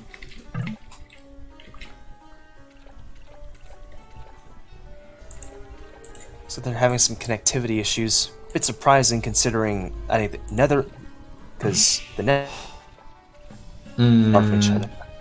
It seems like we are having a couple of issues ourselves. I'm gonna call you back, alright? Because we are having some robotic voices. Oh yeah, it's kind of coming through like that. Okay. Oh! Okay, Re has been called. Another Re. Yes. Wow. Welcome. Wasting both your Re's on one map type. Alright, I'm back. The game has started. Yeah, they actually built their TCs roughly at the same time this time. Oh. I think it's safe to say there won't be any more Re's this one. Yeah. Let's see.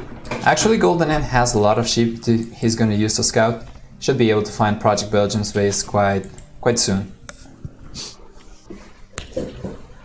Belgium at least has a few. Oh, he spouted like 3 more. I wonder if he's gonna go get those. Where? Oh, over See there. where his TC is, like just to like the west side of his TC. Okay, found them. Or saw them, rather. Yeah, players usually here don't take the sheep until very late, if they even do so. They usually use them to scout. As you can see, GoldenEnd has a swarm of sheep, a flock of sheep going all over the map, scouting a lot. That's 6 sheep that he's using. The APM man. Let's see, can we log the view? Oh no, this probably belongs to Project Belgium's. Yeah, and that's super unfortunate, man. I wanted to see what it looked like to scout with 6 sheep. I don't like to scout with more than 2 usually, because I'm not really in the habit of using other number keybinds besides like 1, 2, and maybe 3. Right, yeah, same here. 1 for scout, 2 and 3 for sheep in my case. Yeah, same for me. The only time when I would use the others is if I'm trying to like monk brush on arena or something, and even then, it gets really hectic because I have them all keybinded like 9 or 10 monks at first. What if some of them die? Now I have to like cycle through all the monks and see, all right, which one died. Now I have to replace that keybind. Now I have to replace the control group for a new monk. So I'm like, it just becomes a huge hassle. Yeah, man, theocracy for the win. Yeah, but you don't get theocracy in Castle Age. Ah, that is correct. That is true. Fair enough. What do you think about the maps? I'm liking GoldenEnd's map quite a bit. Again, it's just the whole wood situation. Like, he doesn't have very solid wood, whereas for Bugum, he has great wood. It's like it's like the game he called the first re, where he had solid wood and he had solid swordfish. So I'm not really sure why he ended up calling the re for that one, but it's that similar kind of map. So I think he's gonna be, even though GoldenEnd got his TC up just a little bit faster, I think Bugum might have the edge for the economy in a little bit. Right. Let me take a look at something real quick. Sadly, I don't speak much Dutch, so I don't really know what these guys are saying to each other. Cannot translate, unfortunately. Well, scouting is so much better for GoldenEnd, of course. That's over 40% to only 30% for Belgium, but it's quite remarkable that Belgium is being able to only be behind by 10% using only 3 ship. Oh, okay, but there's a discrepancy though. GoldenEnd has spotted one of Bugum's houses, so he knows he's in this area. But Bugum, his scouting, he completely missed GoldenEnd in the center. Let's see. He doesn't see anything. Ah, that is correct. Not the TC, not the no vills, no like chopped up, not like no chopped trees, no nothing. That is true. Both players going up now to village with the same amount of villagers, but very unfortunate. Yeah, if GoldenEnd wanted to trush, like he has the stone right next to his TC to do that. That is true. He's gonna be able to take more resources or a good variety of resources from his starting TC, which is quite good. Not gonna be the same situation from Project Belgium, unfortunately. And I feel like the 2 re's that he called, probably the first one was, yeah, not good, but there was no way for him to know that he was in a better position. But the second one probably worth it. Although, yeah, I think probably the second re is, I don't know, I think it was good, but it was just compensating for the bad first restart. Now he's not gonna have any for the remaining of the series.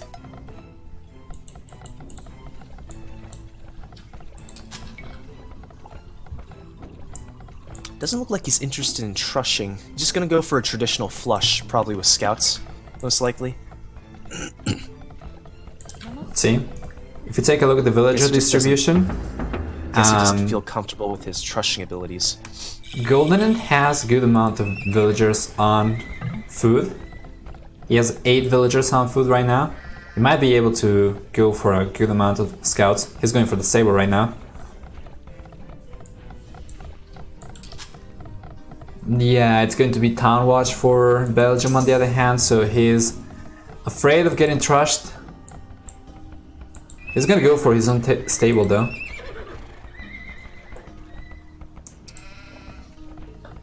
Yeah, that's kind of surprising. But the kind of uptimes they had, I wouldn't. It's almost like an Arabia game right now. Mm-hmm. Well, Belgium had more food. I'm not really sure now. He killed 3 scouts. Yeah, I think they have about the same amount of food.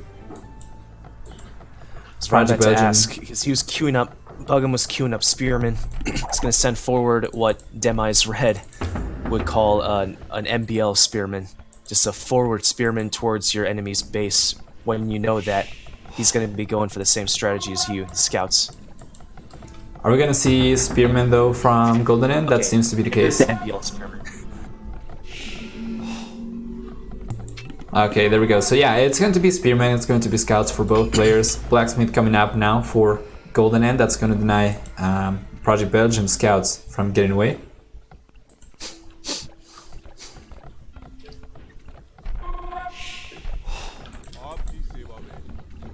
That's a free hit. Okay, now the scout wars begin. They're actually going to be fighting only with spearmen. Oh, there's one lone scout over there that's going to go down for GoldenEnd. Forgot about it.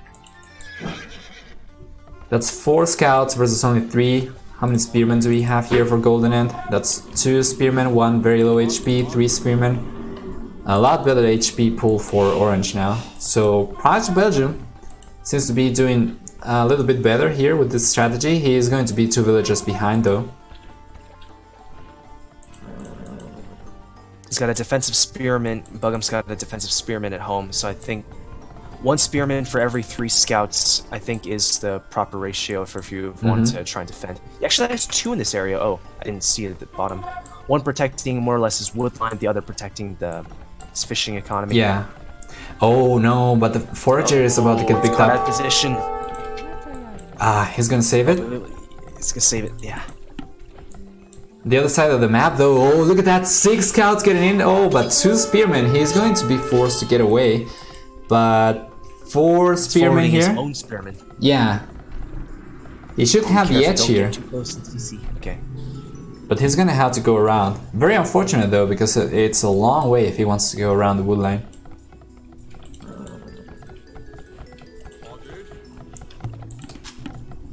Let's take a quick moment to log the view for Project Belgium and see what he's doing. He's trying to control the scouts now. Sure. Yeah, he's pretty much just solely focused on what's going on in GoldenEnd's base right now. Yeah. He's actually paying full attention to the scouts. But it's going to be 7 versus 6. A good amount of spearmen for both. No upgrades on the scouts for either player. No, actually, well, they do have foraging, if that counts at all. Interesting that they're For both, prioritizing yeah. the blacksmith upgrades before bloodlines. Because I don't think either of these guys are taking gold yet, are they? Let's see. No mining camps No. for any of them. No, they're not taking gold. 0 villagers on gold for both. We have 20 villagers to on get them food some- for GoldenEnd though. Bugham's going to gold right now. He'll be the first to get bloodlines at this rate, so he'll win the scout war. He should.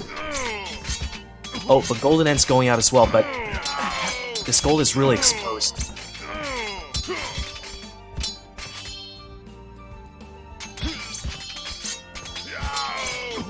That's a good engagement for Project Belgium, actually being able to snipe a good amount of scouts over there. He still has 7 remaining, 6 remaining, 5 remaining. Okay, going down by the second. Yeah, there's too many spearmen now. He won't be able to do much. If I were him, I think, so since you're not that heavy on gold right now, just, well, then again, I'm not an expert. The first person to put down an archery range and get out like skirmishers or something would be the one to win this battle. But no, GoldenEnd's going to opt for a second stable. It's going to be boosting scout production. GoldenEnd? Oh, I see it. I see it. Yeah. He's even branching out his fisherman economy. Yeah, Gonna yeah, be 2 getting additional some- mills in the north. What's the deal with the militia though? Probably misclick. Yeah, most likely. Alright, Just so a huge spear ball right now. it is something to see, man. Bad idea. Belgium, pull back your scouts. That is not good. Way too many spearmen. Not Okay, good at all. whoa, where did they all go? They all died to Project Belgium's own spearmen. But I think It might be because of the forging upgrade, and the both- spearmen don't have the armor upgrade yet. both players have forging. But There we go, bloodlines. there we go. One thing, maybe I think probably Belgium was trying to debate the spearmen with the scouts, and so they were still taking some free damage while not actually hitting the scouts. Because he was like getting GoldenEnd's noticed close. he's got bloodlines. He's got to pull back. Yeah, but he was kind of getting close and then not really engaging. It seems like he was fighting, but I don't think he was actually engaging with the scouts. Okay, this is probably Speaking not of good noticing, now. GoldenEnd has not seen the tower that Bugham has put down near his gold. These villagers are going to be jettisoned out of here. That is so unfortunate. But thankfully, they won't be able to get picked off because all the scouts from Bugham are down. Wall in that tower! What are you doing, Bugham? Okay, There you now go, he he's is. gonna wall. It's alright though, Golden is immediately going to place another mining camp in the North Gold. Okay, he has alternatives, thankfully. Still not going to be good enough though. He's still missing 10 gold, and now Belgium is going up to Castle Age. I don't know why I randomly had this thought, but it would just be hilarious if we saw elephant archers in this matchup. Just a mirror match. For the means, man, I don't know. It's so good though for Project Belgium, that tower at the exact perfect moment, because right now missing only 10 gold and he doesn't have a market. GoldenEnd was delayed so much. Look, he clicked up to Castle Age and he has 500 food. It's the next best use of towers besides like a full-on trush. Is like you have that little moment of map control and just capitalize on it to deny something from your opponent. That's Bugum did that beautifully right here. GoldenEnd's gonna clean up. GoldenEnd's still without bloodlines. He is going to manage to clean up the scouts from GoldenEnd though, but yeah, not gonna be able to do anything with only one. Camels from this point for Bugum. I think one of the games that we saw from Project Belgium in this map, he went for full camels, but I don't remember if it was him. Maybe it was Noisig. Cannot remember. There was one player that went like for 3 full camel in Castle Age, and it was quite good. Oh, Noisig, there it was. That was the name. That might have been the other series that I watched for AE. Does that strat ring a bell for you? What? The camels? Uh-huh. It might have been in some other map, probably. Dad, go. No, it was this Bedouins, but I don't remember who did that. So if you saw Noisig, maybe it's not that serious. I was right about to ask myself if either of these guys had enough scouts left over in Feudal Age to justify getting light cav, but it doesn't look like that's the case. No. A villager might be going down. Okay, there we go. So that's one villager down for GoldenEnd. His spears can't get a poke in. There we go. Alright, now they do. We still have some spearmen running around. Project Belgium is going to immediately add camels. He has 3 already, but there are 3 spearmen as well. 4, 5 spearmen there defending. A couple of camels as well. And usually, from what I understand, these kinds of mounted unit brawls, they usually the pikeman upgrade is ill-advised to get early on, just because it's so expensive on your it's so expensive and hard on your economy early on. But if you're in a mounted unit brawl like this, there's just mass camels being thrown against each other. I think the player who gets the pikeman upgrade first will be having the edge. Maybe. Right now it seems like GoldenEnd has the spearman advantage in terms of numbers at least. Bugum can actually afford it right now. Oh no, he just spent the gold to get out more camels. Yes. The camel numbers are looking quite good for him though. Upgrades are even. Yes. Scale barding and bloodlines and forging. Iron casting coming up now for GoldenEnd. That's going to be important. Is Hosty in a siege workshop, Bugum? I can only assume that's for scorpions? Could be. Maybe. Well, scorpions in good amounts, they can also be good versus camels, but I don't know, it's just so expensive.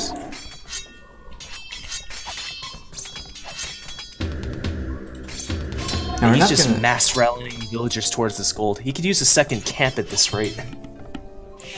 Who? Bugum. Oh. His gold down there. Yeah, that is true. He's going to go for an additional TC on the other gold as well. Let's see, so we have... There it is. For Bugum. There we go. He's going to have the edge right now. It's going to be 2 TCs for Orange. We have a single TC for GoldenEnd. I don't think he's going for a second one yet. No, he's not. Okay, look at that. Pikeman upgrade about to hit. 4 camels only for Orange. 5 right now. There we go, Pikeman. That's going to scare GoldenEnd away for sure. Oh no, what? He's not paying attention. Okay, there you go. He's going to pull the camels away, the spearmen away. He's going to have to wait until he can afford pikemen as well. He has the numbers for sure. He has iron casting, which Project Belgium does not have, but pikemen is just too powerful in this matchup. Yep. Okay, are we gonna see scorpions? Ram! Look at that. Rams. Belgium's gonna go for a ram. Okay, no, He's he's going to saying target this monastery hopefully before monks can come out, or too many monks come out. that's going to be one monk coming out for sure. So Noisik is confirming that it was not him who pulled that I guess strategy. this could be this could be an alternative way. Instead of investing in pikemen, just go for your own monks. They are so expensive though. Yeah. Oh, Let's see. Bugum pulling off a 200 IQ strategy right here, loading up the ram with Yes. pikes. Jump him out of the ram, man. He's about to lose Kill off the the ram though. camels. Oh, might be he's one not of them. focusing the ram. He's not focusing the camels. I mean, I don't agree with that conversion though. Fortunately, GoldenEnd did not get it. Well, there are no camels in the immediate area right now, so I guess they won't make use of it. But I say that Yeah, there's no camels towards the main battlefront, but because he's wrecking GoldenEnd. Oh my god, look at all these dead bodies. You know, actually, when he took the spearmen out of the ram, I saw the camels going through, but they did not engage. They just went straight through the fight. And I thought he was gonna try to convert the camels, but he tried to convert the pikemen. That's a lot of villagers going down, though. Dozen villagers. Just look at the vill counts now. 8 villagers ahead for Bugum. That was such a successful raid. And also with the extra TCs, he should be able to start pulling ahead even more. But the problem is, Bugum, that was a very nice move, but it looks like GoldenEnd's got the map control right now. Can he pull back from this? Oh, look at that. The lumberjacks are super exposed over there for Belgium. And GoldenEnd's got pikemen of his own. They're fully upgraded too. Unfortunately, GoldenEnd does not have line of sight to spot the spearmen. Actually, what? The lumberjacks, sorry. Otherwise, he could have done so much damage over there. That's 9 villagers unprotected.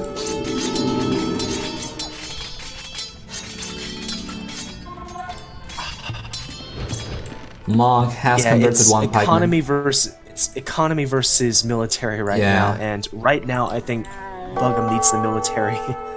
For sure, now he's about to lose a bunch of villagers in the west.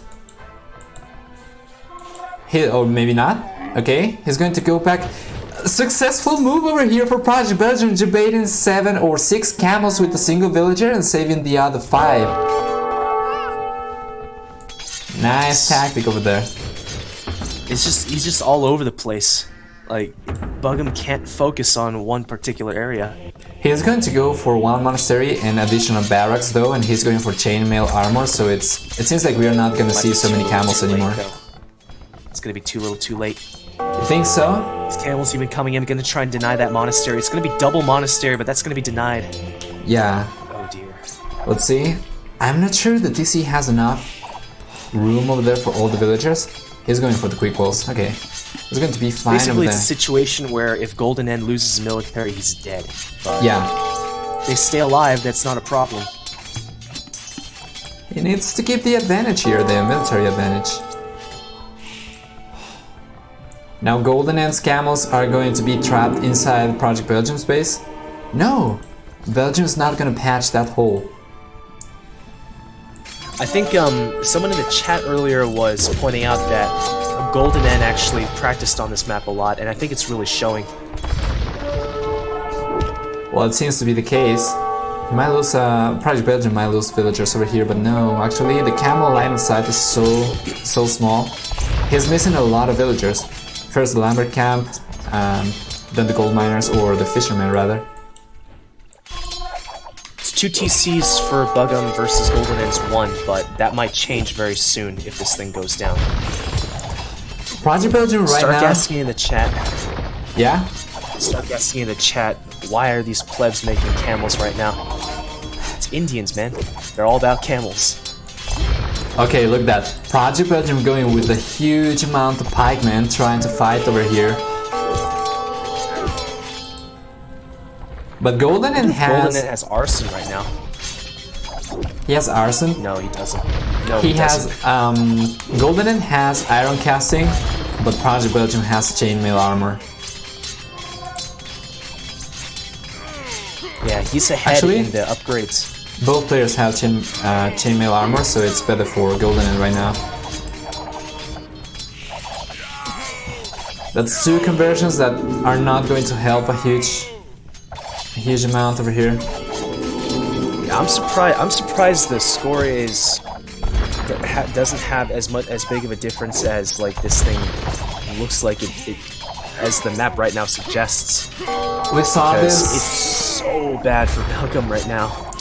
We saw this in crisscross as well. I think the advantage was so much higher for Project Belgium, but at the same time the score was almost even the moment GoldenEnd clicked up to Imperial H. I saw Belgium get fletching. We're gonna get squires from GoldenEnd. Yeah? There's no ranged units. They just grabbed fletching for that. Maybe just to deal with these pikemen with this TC a little bit better. That's all I can assume.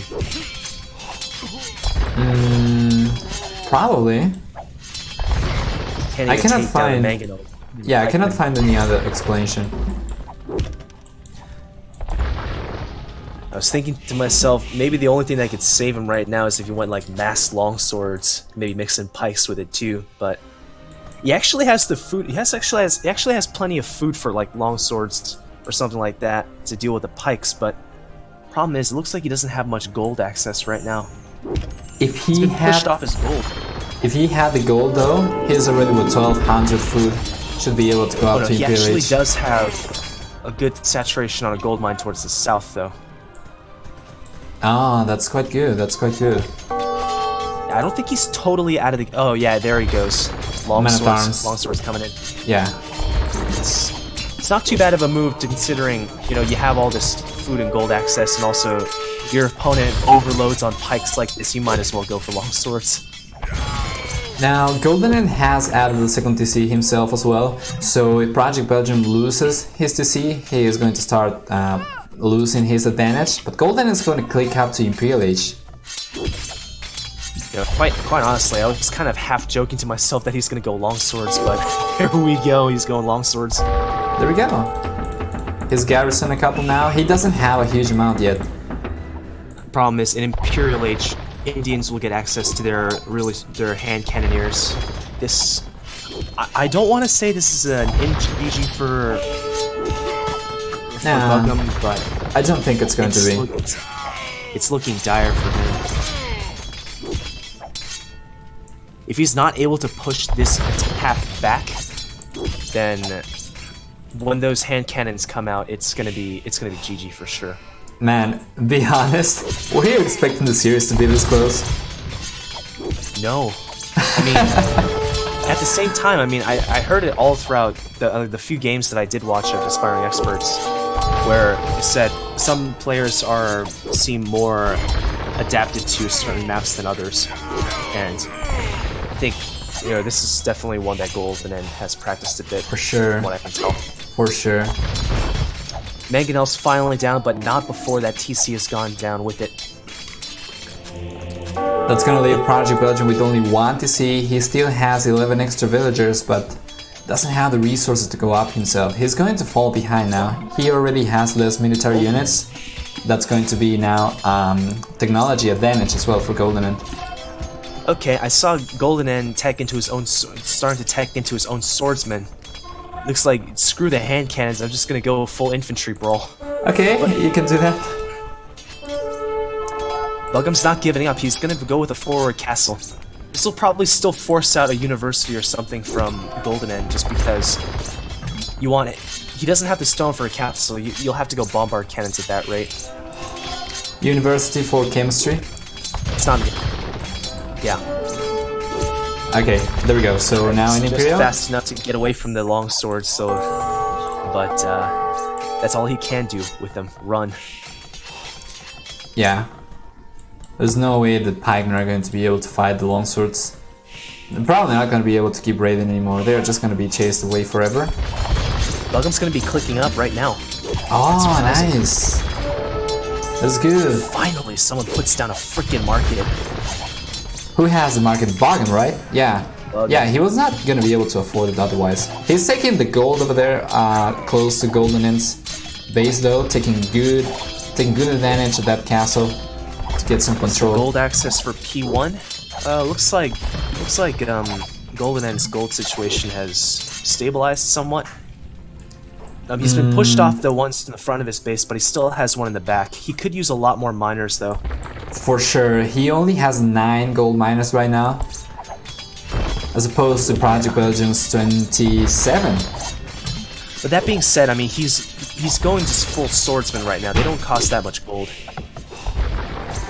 So, although he does need quite a bit of gold to get the text though, which he doesn't have right now.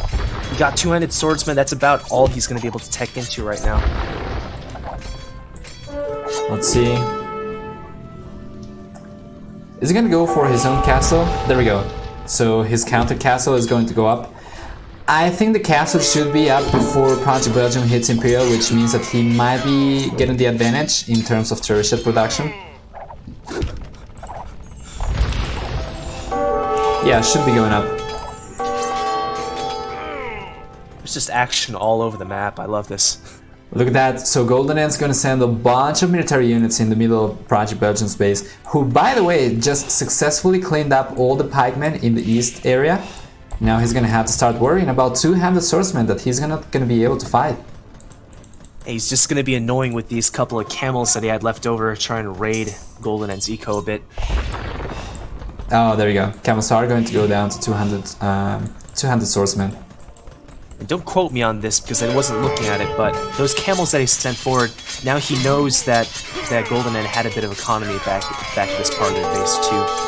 So yeah, at this point in the game, probably both players are expecting the other guy to be taking full advantage of their half of the map. yeah, GoldenEnd's coming out on top with the infantry battles. He's going to be in a hard position now. 2 castles pumping trebuchets for GoldenEnd. Only 1 castle for 2 castles, sorry, from Project Belgium. Only 1 castle for GoldenEnd. He might need hand cannons at this rate, but he has no. Okay, now he has university. He's getting chemistry right now. But as we all know, Perfect. chemistry, super slow technology to research. Will it be in by the time that? Will it be in before he dies, basically?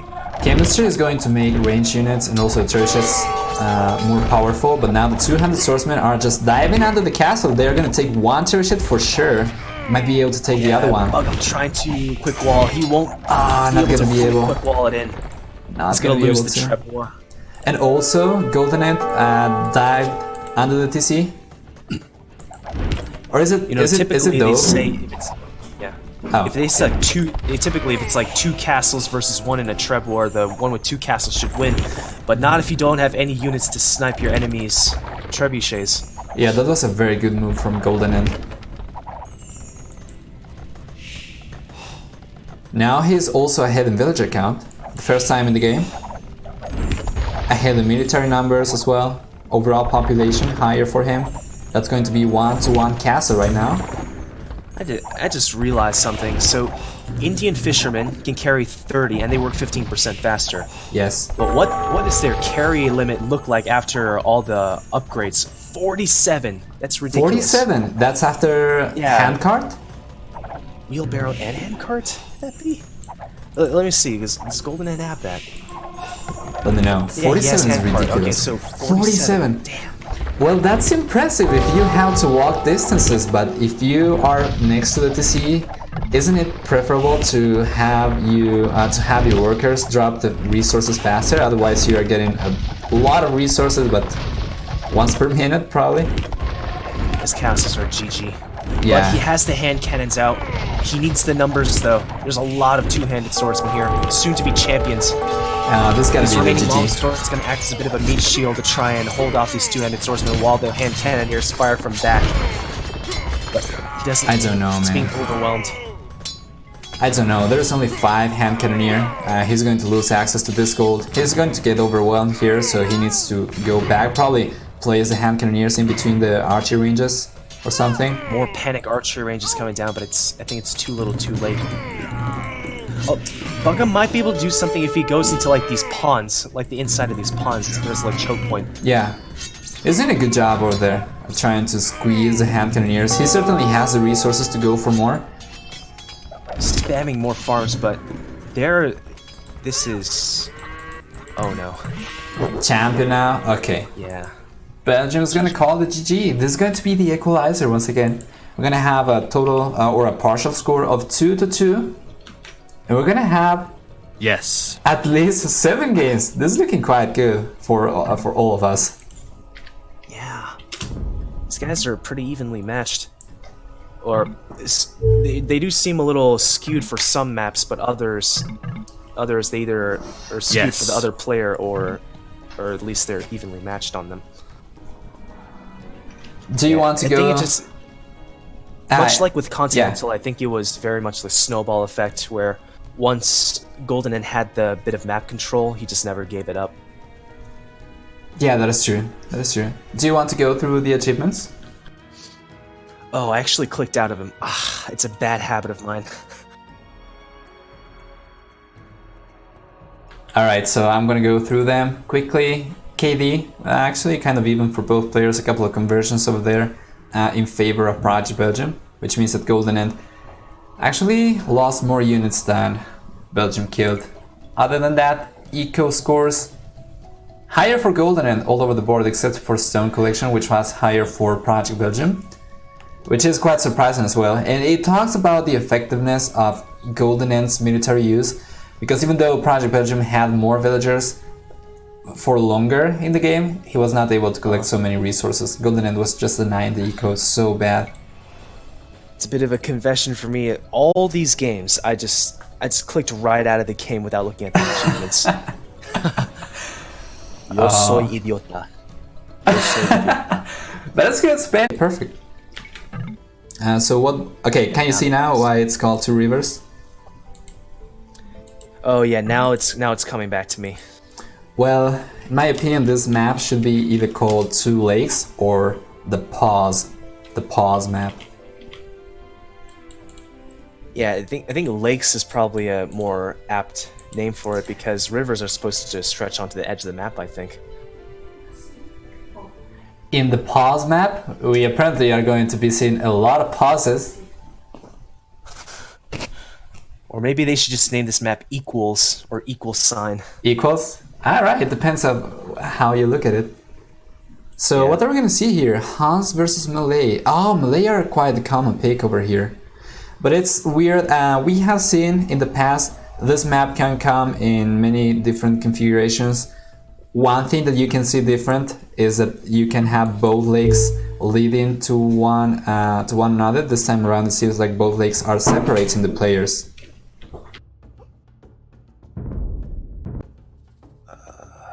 Gonna go back though. Something happened maybe. Was it a re? I just saw a whole bunch of Dutch, and maybe it's connectivity issues again.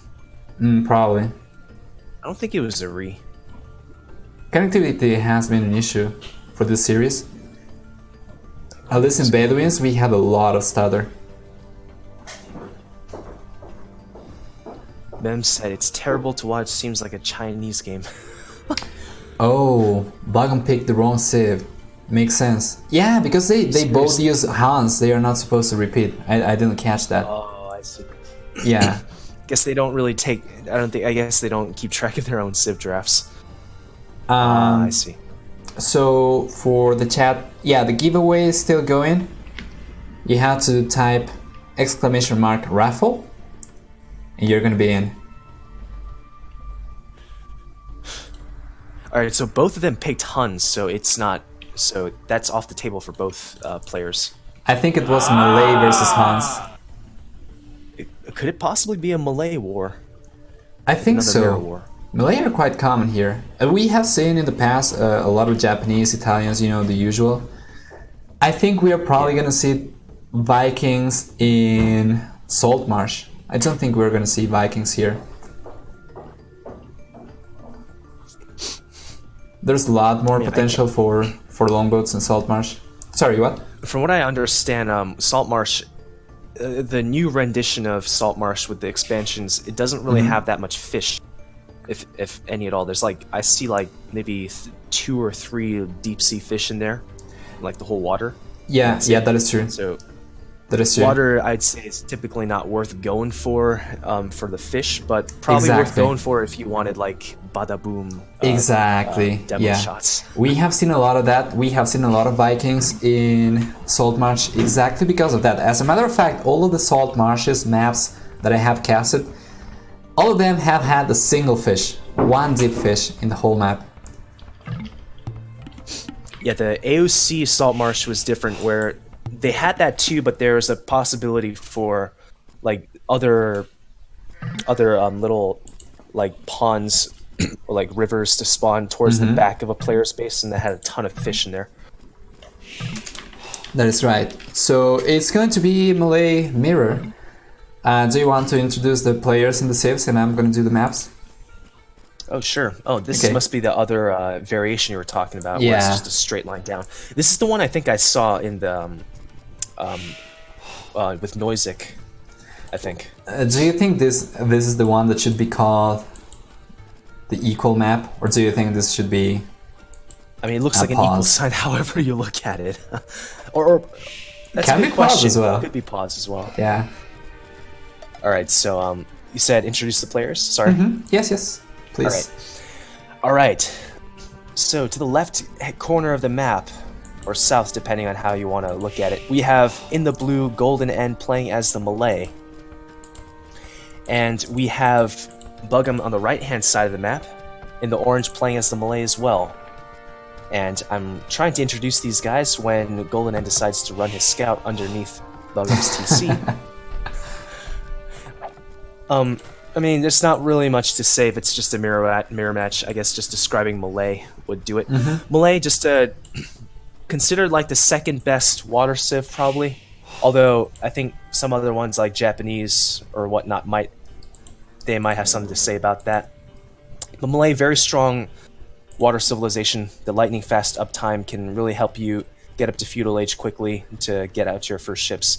But it's of course offset by the fact that you're operating on a fairly fragile economy, just because you're upping so early. You don't collect as many resources with your villagers. So 80% faster advance time. Yes. The battle elephants are a lot cheaper, 30% cheaper.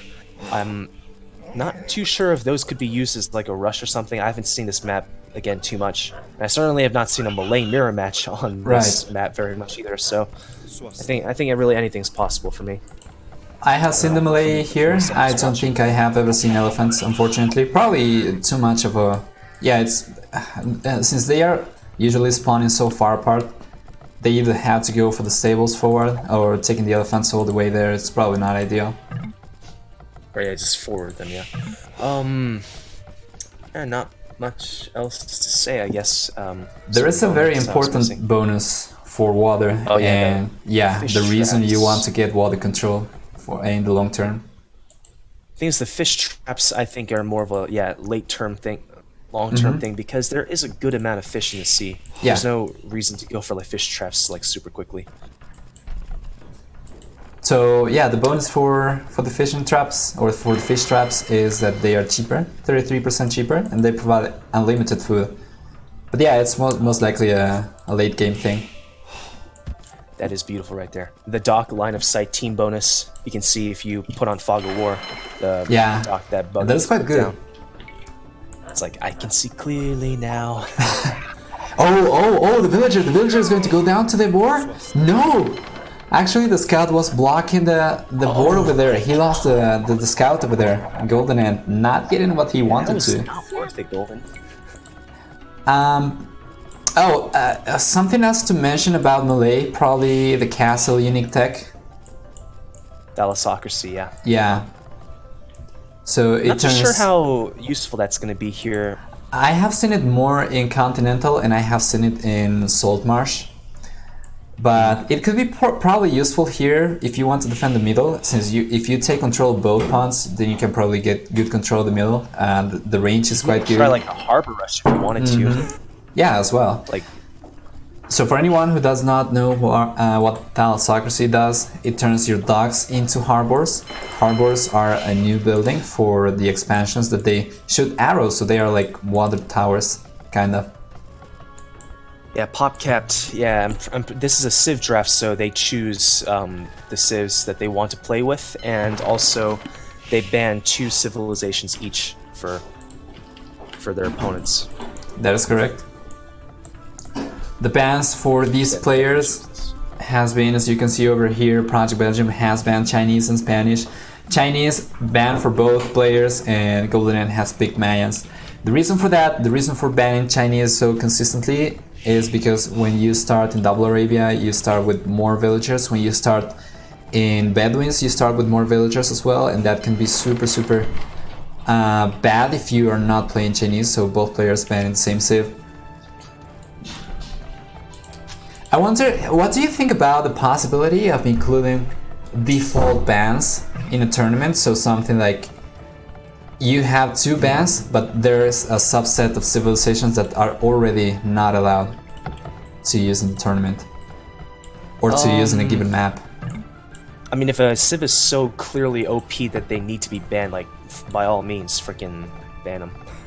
Like Chinese, yeah, because you have 2 possible bans, but it's like all the players, anytime that we see Double Arabia or Bedouins, it's like 100% you're gonna see Chinese over there, and it feels like you only have one real ban available. I don't know. And this is the thing about the Malays water rush. The economy is just so tight. So I think Belgium's gonna be lucky to get out 1 fire galley, the gold that he has stockpiled. Yeah, he's But going to instantly it's queue. It's not gonna be very useful because GoldenEnd hasn't built anything in this side. The right river, the right lake. That is correct. GoldenEnd is going to go for 2 docks on the left pond or on the left river, so he should be able to outproduce Belgium, especially since Belgium is going to be splitting his resources between both docks.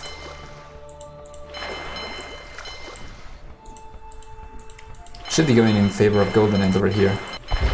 He should have enough time until Belgium goes forward to get both fire galleys out. And hey there, Goldstones. Yep. Nova here with Joshua, co-casting. Yeah. Although if you type in co-caster, it's not going to be Joshua. It's my in-game name. Can you pronounce it for everyone? Ke Songyeon. That's how it's pronounced. I cannot. Okay.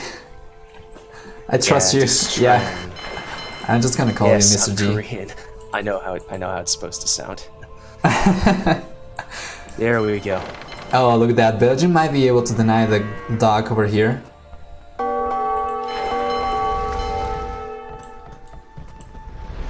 No, he's not gonna try. I don't think that villager is killable. It's because of the walls and the dock foundation. It's 2 ranges for the fire galley, but apparently it's not enough. Interesting. Yeah, that villager's like can't touch this.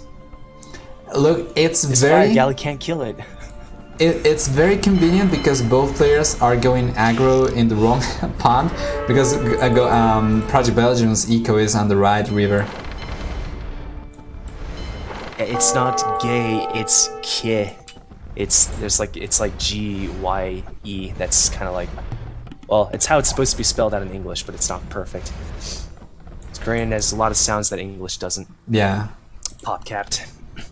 And no, I'm not gay. I'm probably the straightest guy you'll ever meet in your life. Weird flex.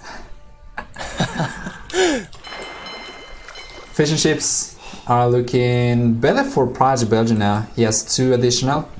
And it seems like GoldenEnd is going to try to go heavy into the left river, but there's no eco for Project Belgium to kill over there. Once again, they are just going to the wrong places. Full walls coming up now for Project Belgium as well. Yeah, sorry? These guys, one dock on the right pond, 2 docks on the left pond, so yeah, it's anyone's game right now. The 3 fire galleys come forward, one of them is half dead though, and the demo, there's a demo raft. Not really a big fan of that shot.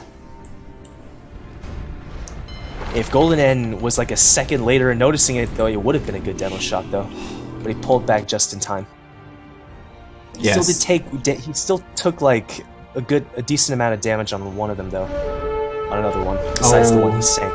That's potentially a bad engagement for Project Belgium. Not noticing, he is going to send one fire galley back, not fighting with all his numbers. He's going to lose one over here potentially.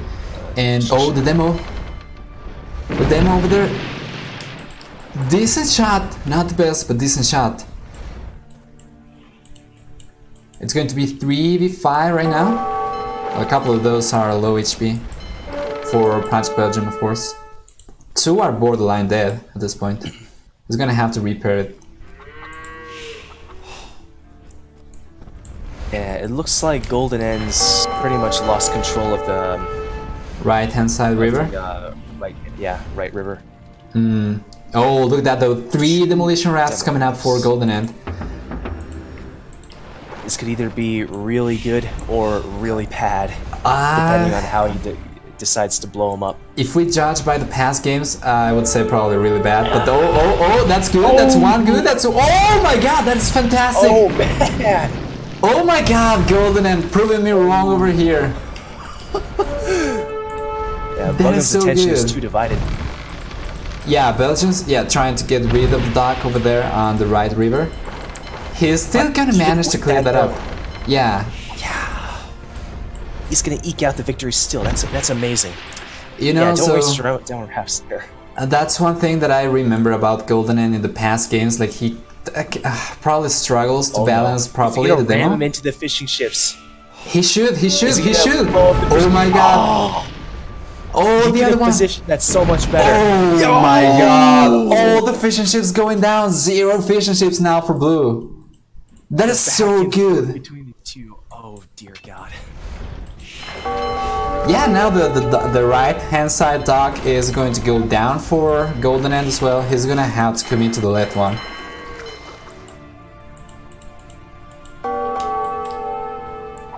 That was just so good. We don't have any kind of land aggression though. It'll come at some point. Yeah, both players are going for the walls. GoldenEnd's just having the game of his life over here. Look at that. Gonna have a pretty fast uptime by the looks of it. He can click up right now. 2009. That's really solid. He's going up with 3 extra villagers, 4 fishing ships versus 0. He's gonna have the eco advantage, he's gonna have the tech advantage. Being in Castle Age and getting access to War Galley and Fire Ship is just so powerful. It's such a power spike for water wars. So it's looking kind of rough now for Golden. Yeah, he's gonna stick to water. A barracks down though. He looks like he might want to add in some land military at some point. We have a couple of archers coming out for GoldenEnd. 5 archers going forward. No fletching yet. Could this be kind of like the Continental game where, well, it was reversed, where the Bugum went aggro. Yeah, Bugum went aggro with the ranged units, and then GoldenEnd was the one responding with skirmishers back at his own base, anticipating that. Could be. Maybe trying to anticipate his own skirmishers. Yeah, the barracks is going to be up now for Project Belgium. Let's see if he wants to go for any other military building. He should. He should try and get some land aggro first. He's gonna go for water upgrades. Makes sense. Yeah, I mean, he should be in no rush to get land military out because he's just dominating on water right now. Yeah, he doesn't have the resources anyway. He's probably gonna try and secure 100% both ponds. That's going to give him such a nice boost.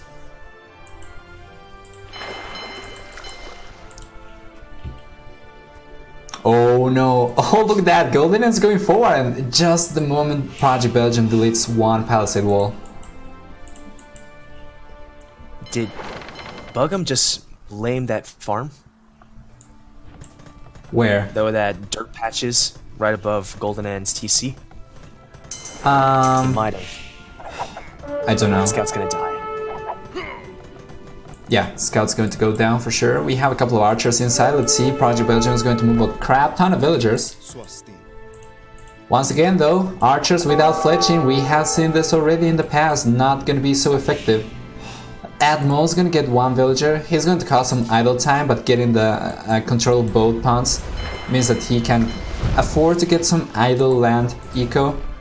See, he still gets food from the fishing ships. He's gonna need to respond to the archers though at some point. Siege workshop. There we go. Okay, that's going to be the response. So resources now for both players. GoldenEnd's looking close to clicking up to Castle Age, but still a couple hundred resources away. Villager distribution. Use a market or something. Does he not have one? No, he doesn't. Yeah, he's going to lose the water. 100%. Oh, look though, 2 demolition rafts. He's not paying attention over there. He's not paying attention. No. That is good. That's a good shot. Fire ships suck. But still, we call these guys aspiring experts because they're not quite at the level of like the top 10 or top 15, and you can kind of see that's definitely one of their downfalls, just not being able to pay attention to everything that's going on the map. Yeah, that's one big key difference between top tier and aspiring experts for sure. A Scorpion instead, okay. Just a cheaper alternative to the Mangonel for dealing with his ranged units. And this is something I've been given a tip on, like Arena as well. If someone hops, maybe Siege Tower hops or something, your archers into your base, you don't have to invest in a Mangonel, just a Scorpion. And it's actually a lot harder to dodge and clean them up just as well. Yeah, one Scorpion is going to be good enough against that little amount of archers. Another demolition raft going down. The issue, man, is the take advantage. Fire ships are a lot tankier than fire galleys, and demolition rafts are not so strong as demolition ships. Oh, the archer's going down. Someone take a villager and just shank that archer to death. Oh no. That's 2 HP. Oh, did he lose the farm over there? I think he did. I think he lost the farm. He deleted it. I didn't see the archer fire. He deleted it in time. Oh, but can't your own Scorpion cannot blame the farm, right? Okay, I think GoldenEnd at this point is just thinking, all right, water's a lost cause. My best bet to try and win this game is just to take land control now. Look at the resources for GoldenEnd though. Yeah, his economy is just stretched so thin. 6 villager advantage for Bugum. Yeah, on top of the fish. And that's only going to increase because he's got 3 TCs up and running. 3 TCs, he has free access to water.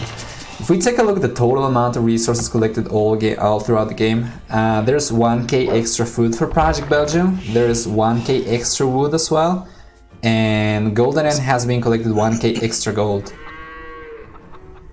His saving grace right now, what's the only chance of him coming back into this game is the fact that Bugum's military, as you can see, 12 military is pretty much exclusively ships. Yeah. And so he doesn't really have much in the realm of land units to try and deal with this. He has a couple of Scorpions, I guess they can hold him back, but looks like GoldenEnd's creating some knights in response to that, try and pick off the Scorpion. He can potentially if he can get through these walls, of course. Yeah, he could potentially have tried to break the weak palisade, but the Scorpion there is going to make it a lot harder. And Bugum patched it up with the house too. There's no gun inside now. And also the ships on top of it. It's like a combination of a bunch of things going so much in favor of Belgium. Yeah. And because he's lost water control too, it's not like he can like transport land into Bugum's base either. He's running out of options. He's gonna try to go for a Mangonel. With the Mangonel, he might be able to get through one of the houses, and he might be able to prevent villagers from building additional walls behind using the crossbows.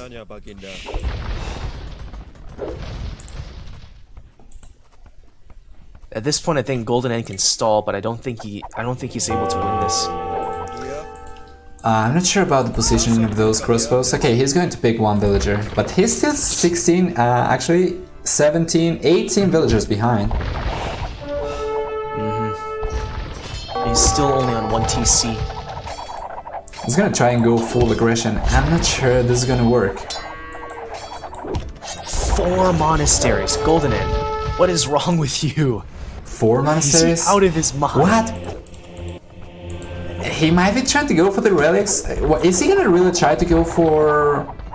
He might be expecting elephants then, defensive elephants. But that seems like a bit of an overreaction. Maybe to try and convert these warships too off the side here. That's a good point. That's a good point. Everything. So for anyone who does not know, I certainly was not aware of it. Ships actually are not siege. You don't need redemption. You can just convert them with run-of-the-mill monks. Now, why would they be siege weapons? I don't know. Just because they are wooden and they are big. They are not siege. They are not siege, but they are certainly not villagers. Sorry, war galleys and fire ships. They do deal some bonus damage to buildings, but it's not on the same level as a siege weapon for sure. Castle coming down from Buggum. Ah, that's going to be good. I don't know. Might get denied though. Might get denied. The Magna should be able to destroy the foundations over there. But he's not paying so much attention. He might. Okay, let's see. That's going to be 1 for 1. Nope, 1 for 1. But he still has range over here to deny. He's gonna have to take care of the Magnet coming from Project Belgium though. Here comes another Magnet. Uh-oh. Okay. At least he's paying attention here. Okay. Magnet could potentially go down. Split micro in that tight space like that. No, don't. Oh, Magnet is getting repaired. There's no way that castle is going to get denied now. Super rough now for GoldenEnd. Gold's getting denied back at home.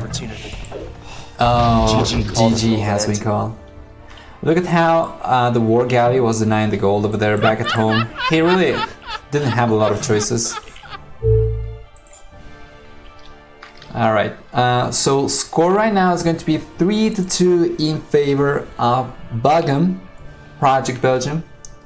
So let's update that and let's take a look at the achievements real quick. Did you go to the lobby right away? Oh yeah, I did. I freaking... when am I gonna break this habit? Ah, well, yeah, don't worry about it. I got your back, buddy. Yeah, sure. I really need to stop doing this. So it's 2-1 KV.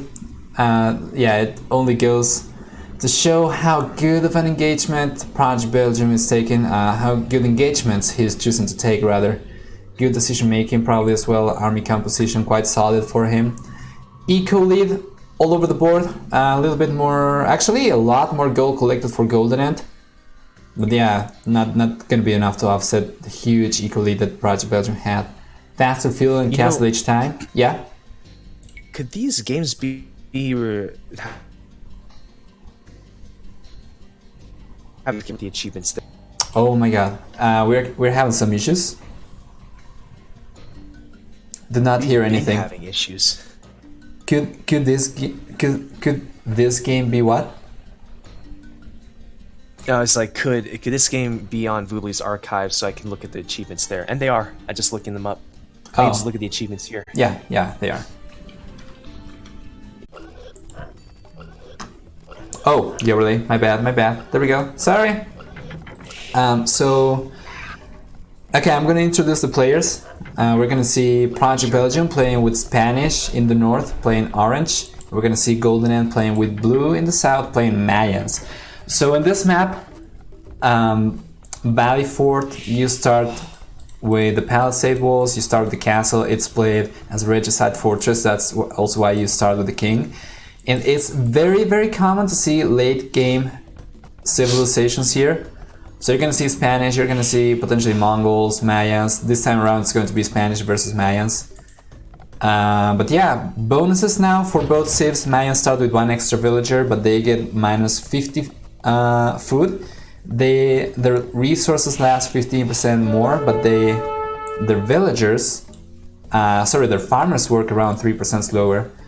Finally, I think that's actually a slight miscalculation. I think it's probably around 5% slower. 5% slower? And it used to be 11% slower. I'm not really sure who made the calculation. I took that from Tech Tree. I took mine from my own tests that I've ran. Oh, okay, sophisticated. So finally, yeah, the other bonus for Mayans is that they get 10, 20, and 30% cheaper archers in Feudal, Castle, and Imperial Age. Team bonus is cheaper walls, 50% cheaper walls. We're not gonna see that having an effect in this game. Finally, for Spanish, you get villagers that can build 30% faster. Is it 30 or 33? I think it's 30 for Spanish, 33 for Korean. But anyway, faster building villagers, you get no gold in your blacksmith upgrades, so they are cheaper. Hand cannoneers and bombard cannons shoot 18% faster, and then cannon galleon, which we are probably not going to see here, shoot faster projectiles that also have ballistics. For team bonus, 25% more gold generation for trade units. That's not going to be relevant over here. So do you want to describe the map a little bit? Oh, sure. I'll start with Buggum this time, towards the northern side of the map. Perfect. Let's see. I don't know how to classify that gold. It's not. I wouldn't say it's an immediate danger, but it's not back enough in order for me to call it truly back. His main stone is nice and safe in the back. It would appear all of his other minerals are outside his base, though. His two secondary golds are towards the back, though, and so I think one's in range of the castle, kind of protecting it.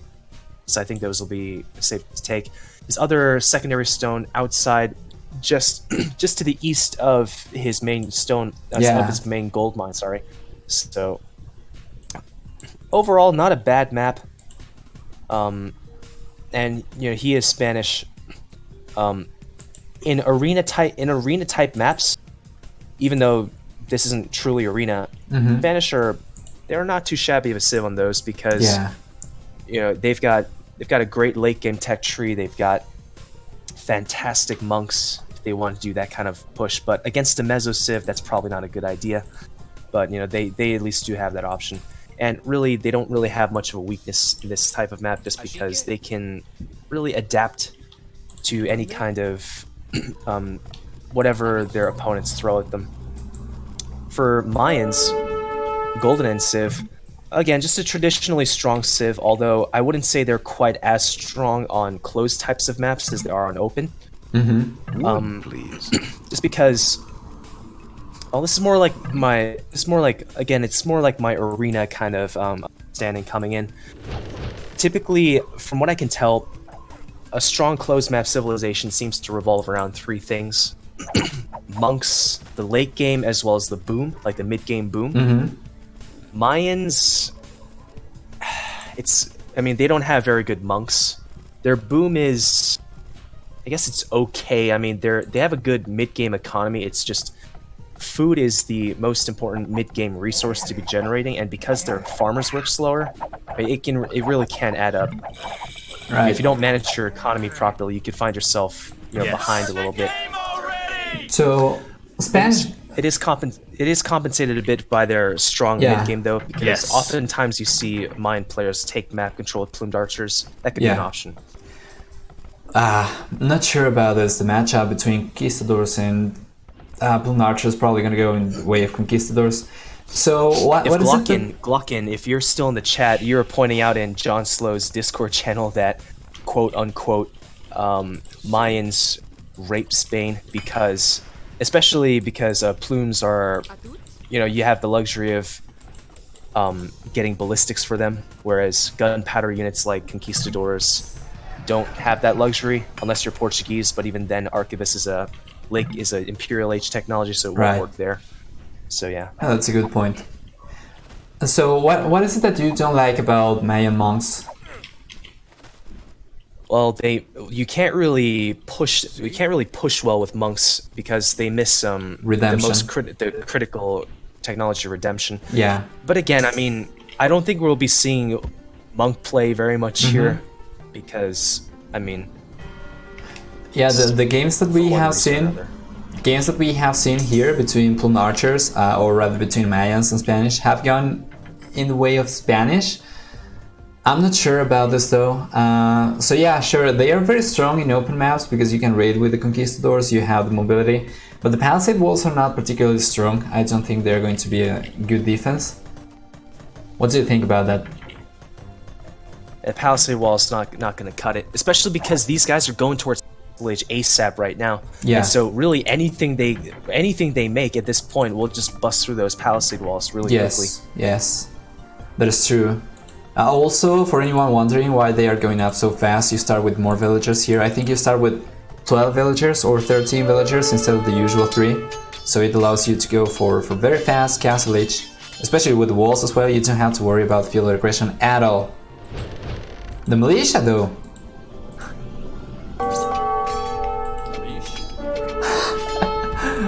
Was trying to go for Drash FC. What do you need to drush for? I don't know. Now, militia is going to be a good question if we get an interview with GoldenEnd after the series. Yeah, sure. What is the militia there for?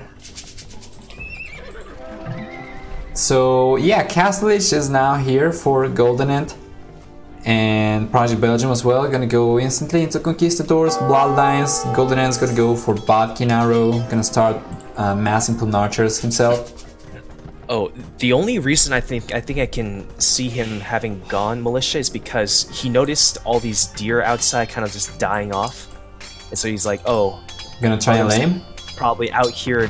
Bugham's probably out here trying to gather from the deer. I'm gonna harass his villagers a little bit." Probably. And he was very lucky because Bugham didn't get loom, so his villagers were just that much more vulnerable to the militia. Yes.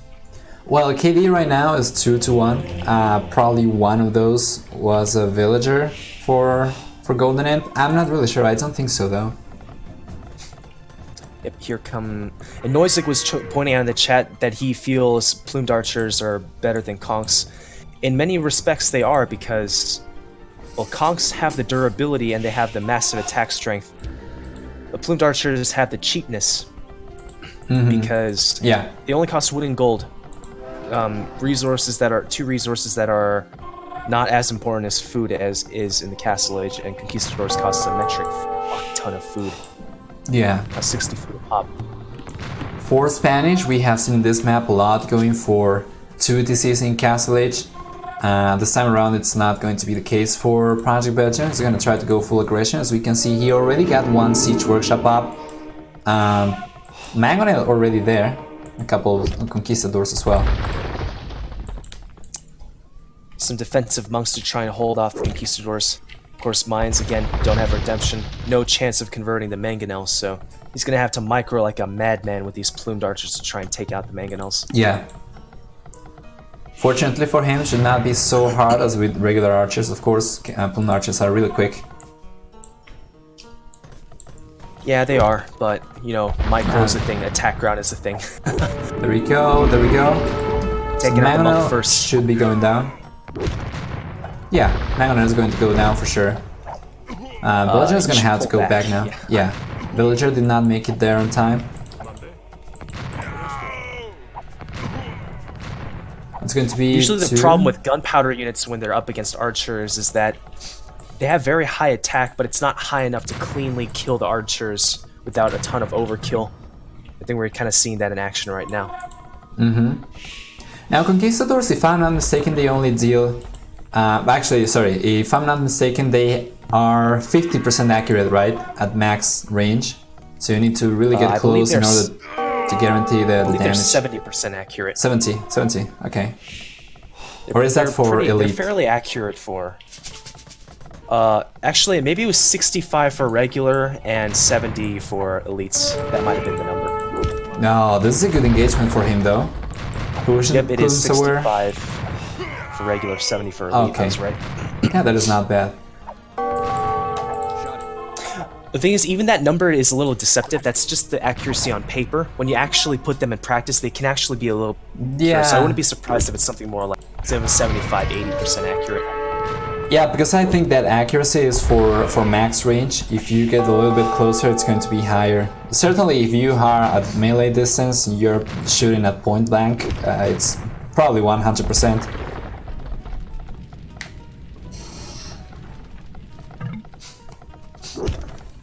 Oh, that's a huge number of plumed archers, though. Right now, that's 11, 12. Split right into the mangonel shot. Good shot. Oh, that's another good shot. He's gonna try to micro to kill the conquistadors, but he's taking so much damage from the mangonel. Looks like a pretty even fight, all things considered. Good engagement over here now for this the mangonel archers. can't target the archer because of minimum range. He's gonna target the villagers. The villagers. Oh Still no. though. Okay, Monk not gonna go down.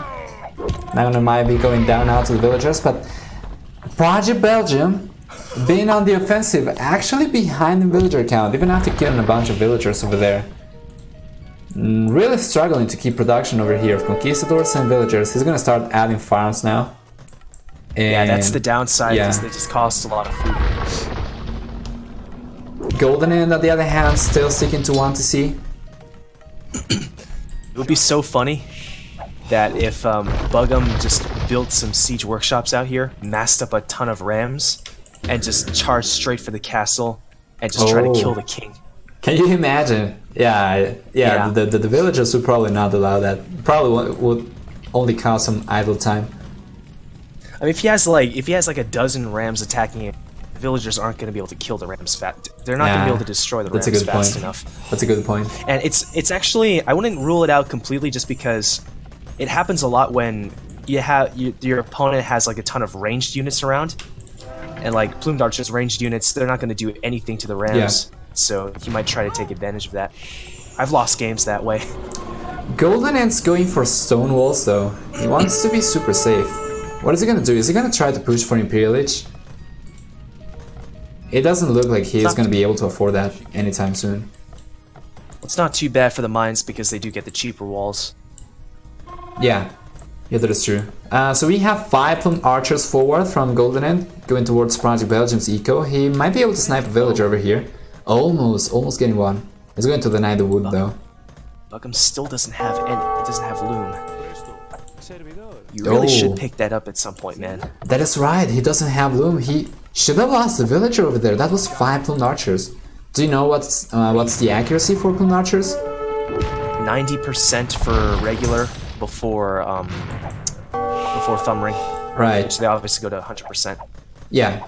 How about with elite without thumb ring? I don't know. Probably not relevant. Yeah. Because I'm not a huge fan of Mayans.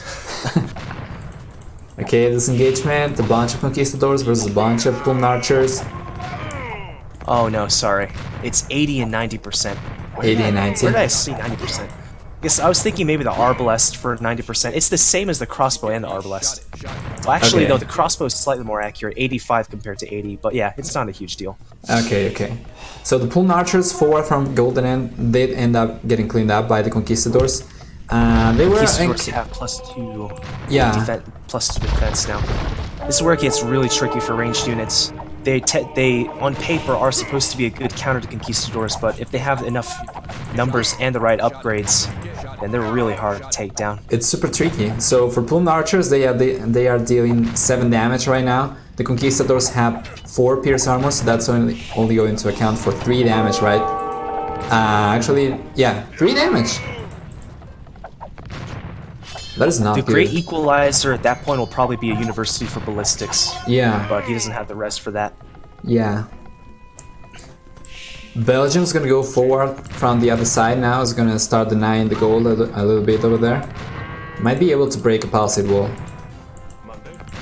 Yeah, it's going to go down for sure. Under pressure, man. Yeah, he's attacking from the other side as well. Is gold about to be harassed, but there are plumed archers and a monk waiting to answer the conquistadors. Let's see if he's gonna try to snipe the monk. He might lose a Probably get conquistador one over here. conversion. Oh, No, he got away. by a little bit. On the other side of GoldenEnd's map, he was trying to make one conversion but failed, lost the monk for free.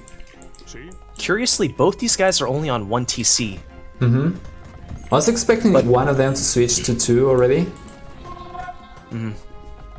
Oh, there we go. So Belgium actually built the second TC in the north. Okay, now it's up, yeah. And you can see the huge farm discrepancy between these two. Only 5 farms for GoldenEnd because plumed archers don't cost any food whatsoever. Man, 24 minutes loom. How about that? Just in time, as we see the plumed archers going forward. There's a lot of conquistadors. That's not going to be enough archers. Yeah. Numbers are looking alright. Ballistics as well. Does he have a university? No, he doesn't. Alright, Bugham's like, YOLO, just gonna kill the monks. One conversion? Oh, one conversion, right? The moment before the monk dies. Yeah, the Eagle Scouts are going to go down, not even Eagle Warriors. Shredded. No, the numbers are not looking good here for GoldenEnd to take a good engagement. Even with the hill advantage, I don't think it should be good for him to try and stick around and fight over here. Conquistadors can just move forward. Pause. Yeah, they seem to be... We're gonna die. The converted one is yes. die. Yeah, there That's are like... the $1,000,000 question. I think so. I can see 5 bullets already in the air. Yeah. Santiago y Sierra España. Oh my god, look at that. He saved. He got saved. He's just microing it away. Yeah, he's doing a good job over there, trying to draw the fire with the Conquistador. That's good, that's good.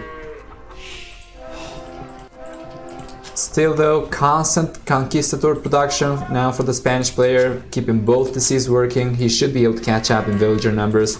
The Mayan player, on the other hand, 1 TC only, is going to go for the university finally, so we might be seeing ballistics.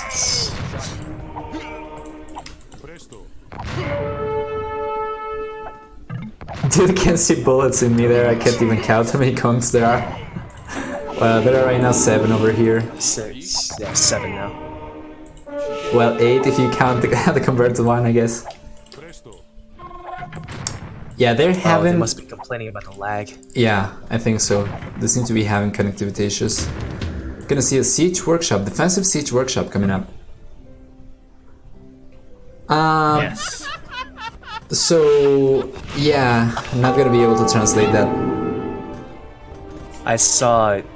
Yeah, they're complaining about the connection as far as I can tell. I can understand the 11. I think they are laughing.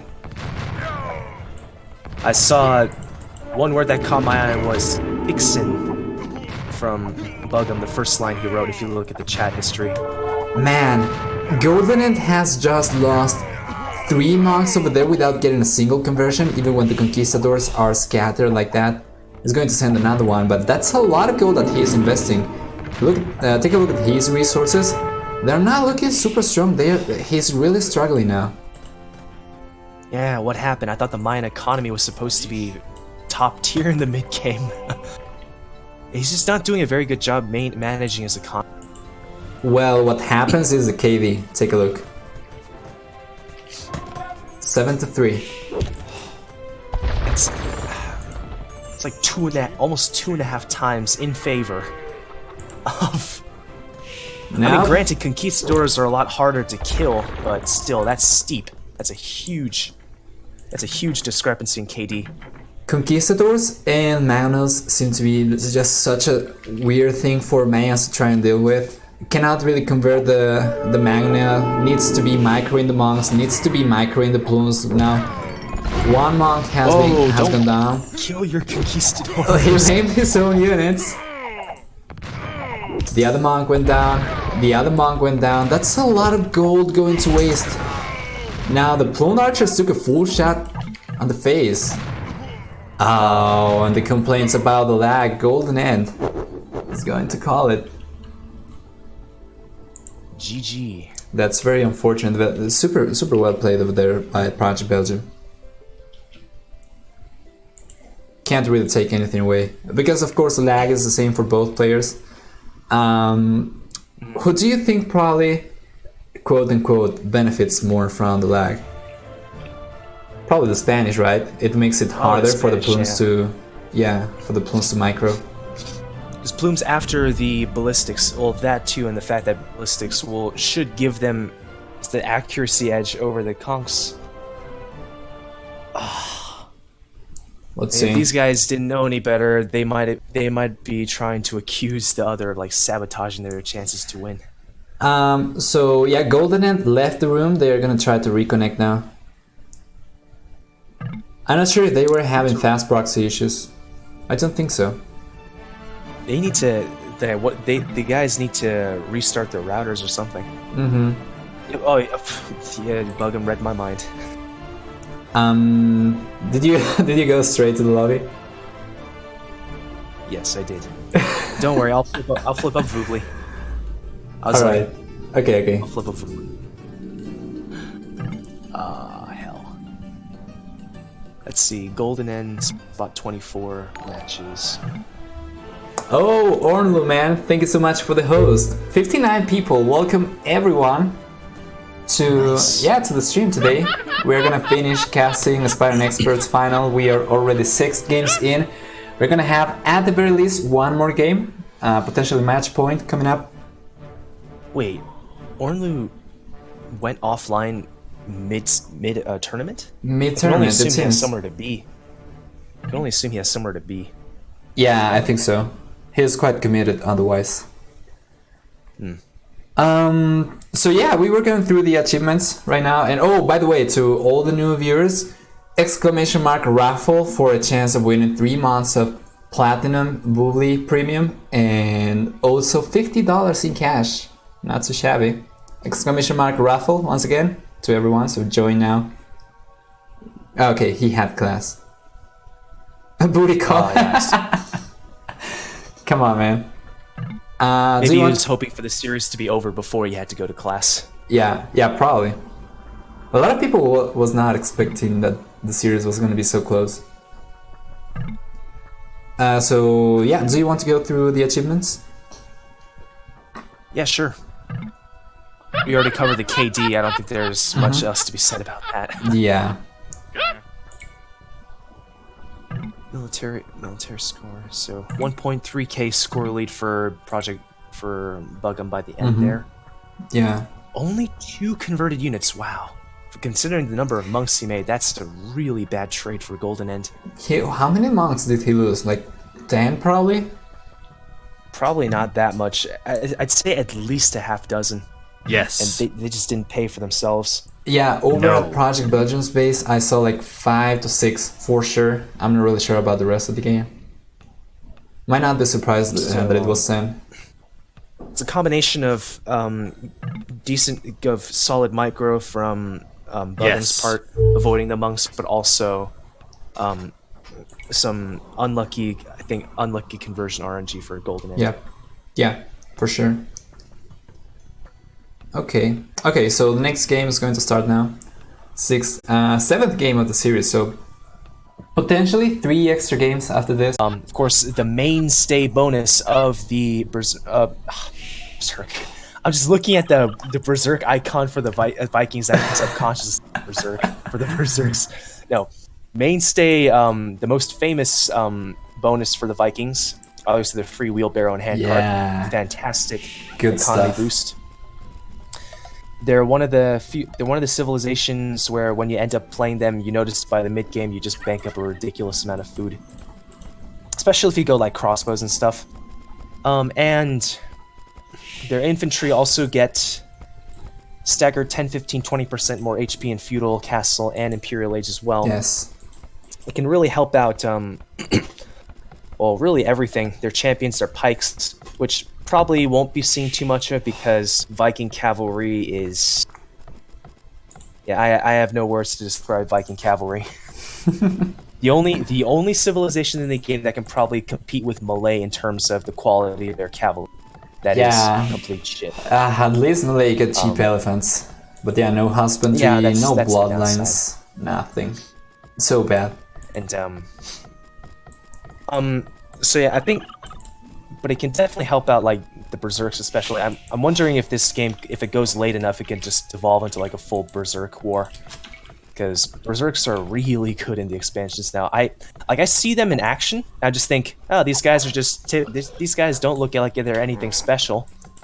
75 HP, 5 melee, 5 pierce armor. They don't look all that special, and I just see them wrecking everything. Yeah. It's crazy how powerful they are. There we go. Recall from GoldenEnd. Re has been called. So no Re's left. I'm not sure I if don't know why he did that. Yeah, I'm not sure if he's calling it just because this is potentially a match point, because his map is not looking bad. He was actually quite closable, and he has a back gold. Probably the stone's far away, maybe? It's not particularly closable. Well, actually, no, sorry. It is kind of closable at the front. And, yeah, his resources look solid. I wonder what happened. Maybe the berries, they are around the wood line. Not looking very good. I was thinking maybe he got lamed or he lost a Vil or something, but no, that doesn't seem to be the case. Okay, let's go back. Huh. And I was thinking to myself, look at the achievements. The one time I remember to look up the achievements is it's the least important situation where they call a Re. Yeah, we can maybe see, I don't know, who had the most efficient 4 minutes. I'm gonna go for a moment to the bathroom, okay? So... Sure. I kind of have to use it too. Okay. So we're gonna be right back. Right back. Exclamation mark raffle.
Alright, so I am back. I am not sure about Joshua.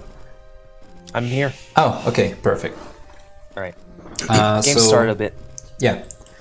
Let's do this again. Can you introduce the players? I'm going to talk about the map later.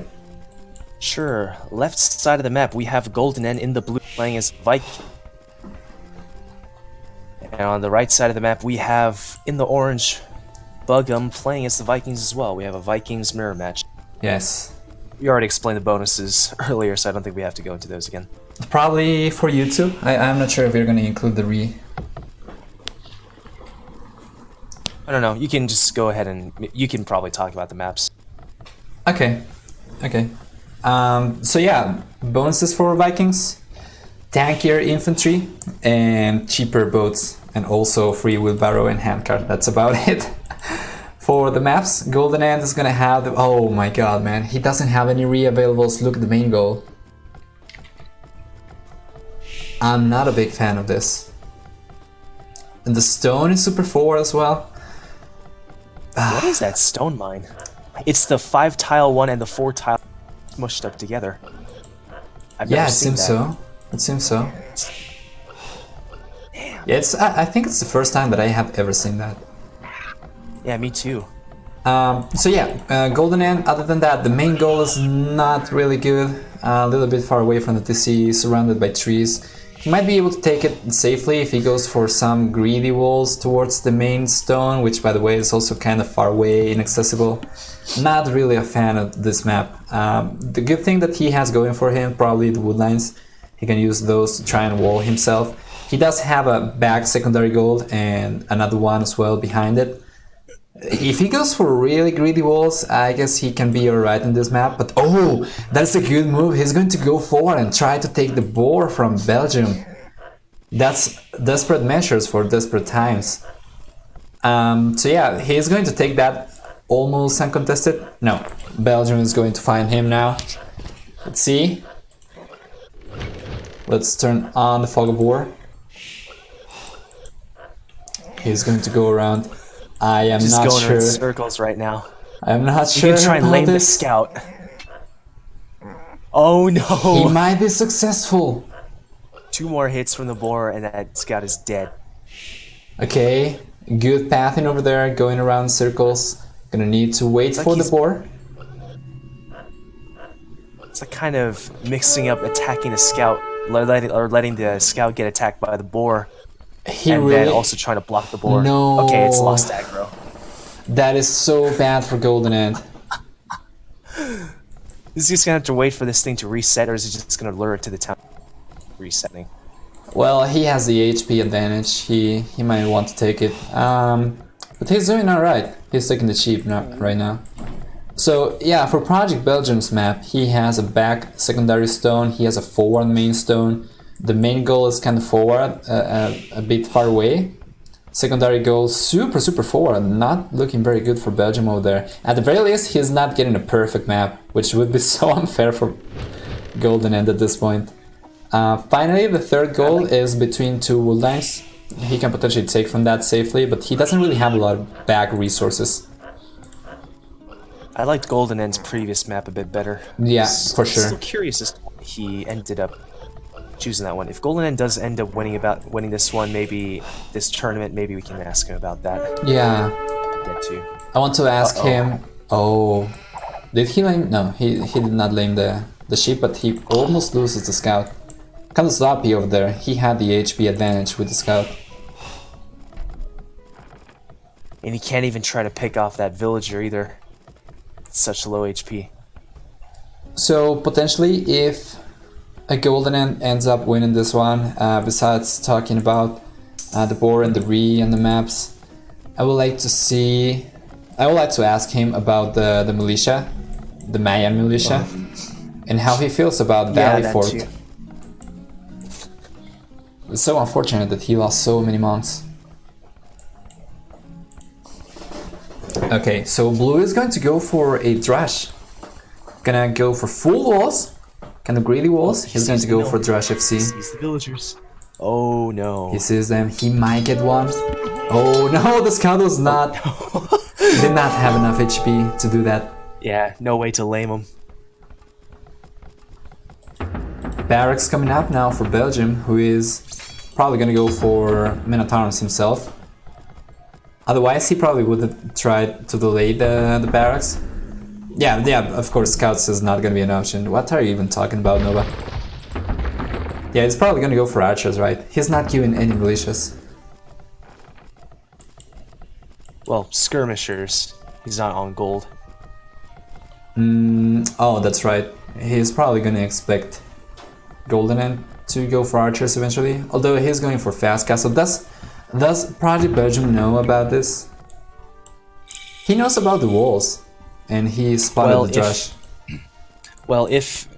Usually if you're doing like a drush or drush into flush, you're usually up around like, I think 11:20, 11:30ish, depending on the uptime. And so if he goes past that time and Bogum realizes that that GoldenEnd's not up yet to feudal age, Yeah. he'll realize soon enough that he's going to be facing a fast castle strategy. So orange Things is. will Bugum try to pressure with towers, like That's the forward question. towers. That's the question. He's going to send. The only 4 villagers that he has are taking deer, and it doesn't seem like he is going to try and send more villagers to try and pressure with towers.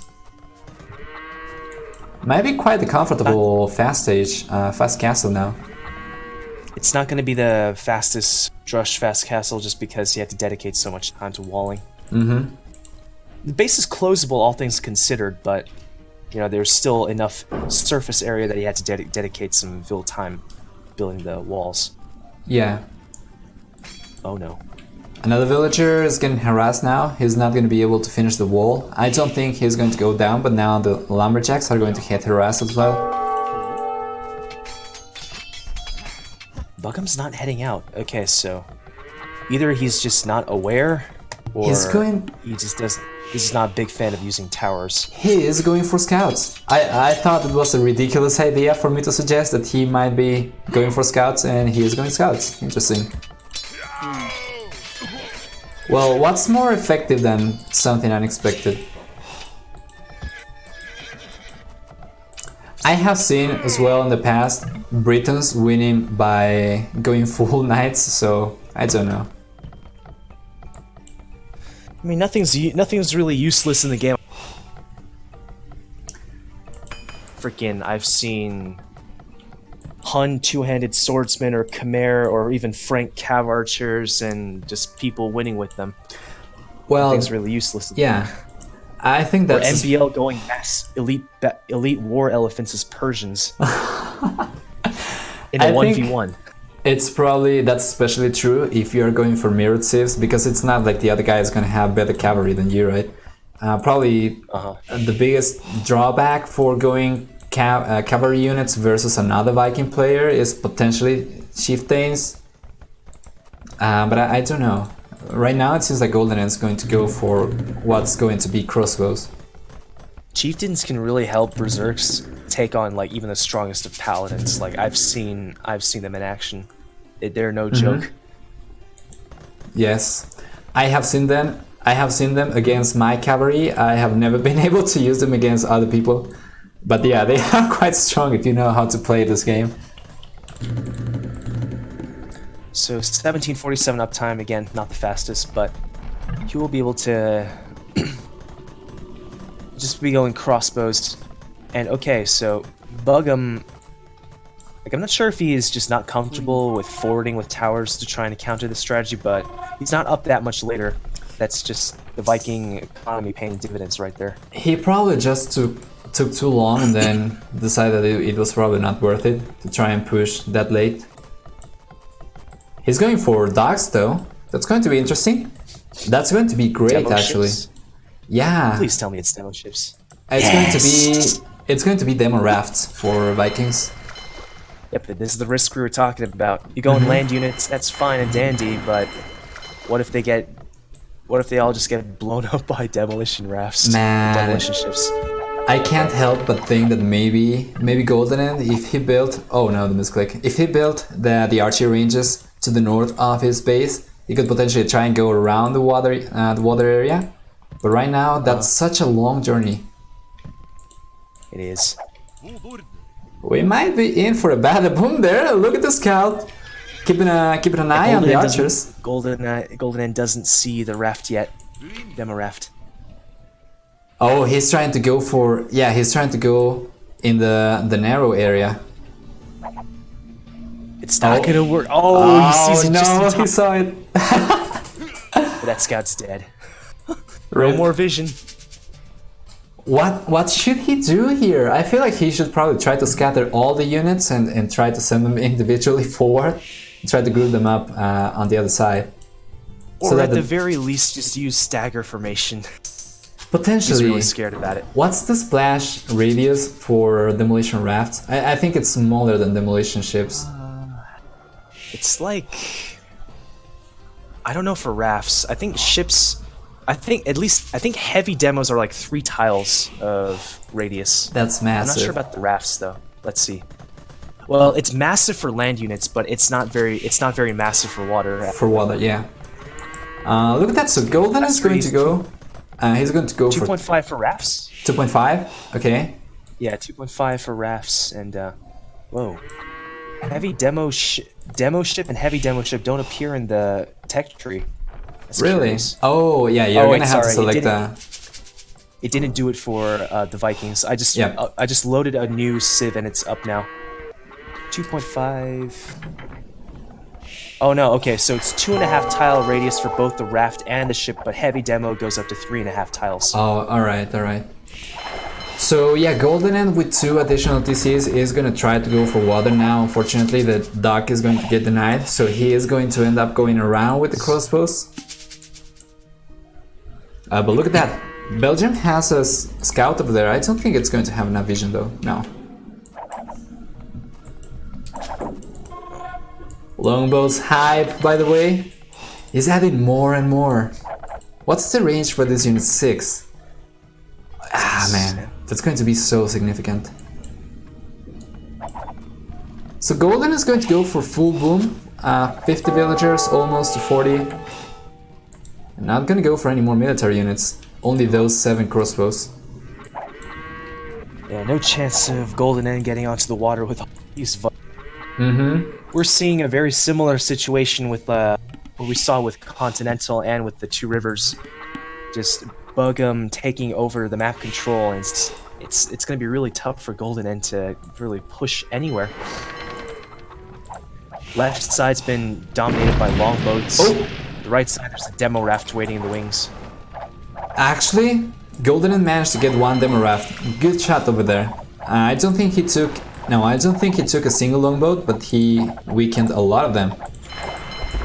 Oh, he actually managed to get his crossbows over. Okay, so he just decided to go for the land instead. Took a while to get here, though. Yeah.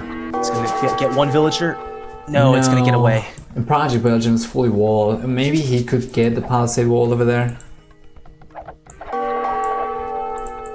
If you notice, Bug'em wants to forward a siege workshop. Where is it?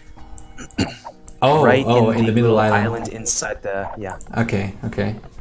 This is always the night, especially if you were to like pair this up with other military units. Like this is a nightmare for a player playing with crossbows, where you're just dealing with a forward siege workshop and forward mangonels and whatnot. Okay, so the siege workshop's up. We have 8 longboats over there, potentially more coming up. No, he's not. Look at these longboats tear through these buildings. They're losing like 100 HP every volley. Yeah, and actually the house, they were targeting the house, and I think the villager tried to repair it, otherwise the house would have gone down so fast. Barracks going up down so fast. Belgium has a couple of defensive crossbows as well back at home, so the offensive crossbows from GoldenEnd are not going to be so threatening anymore.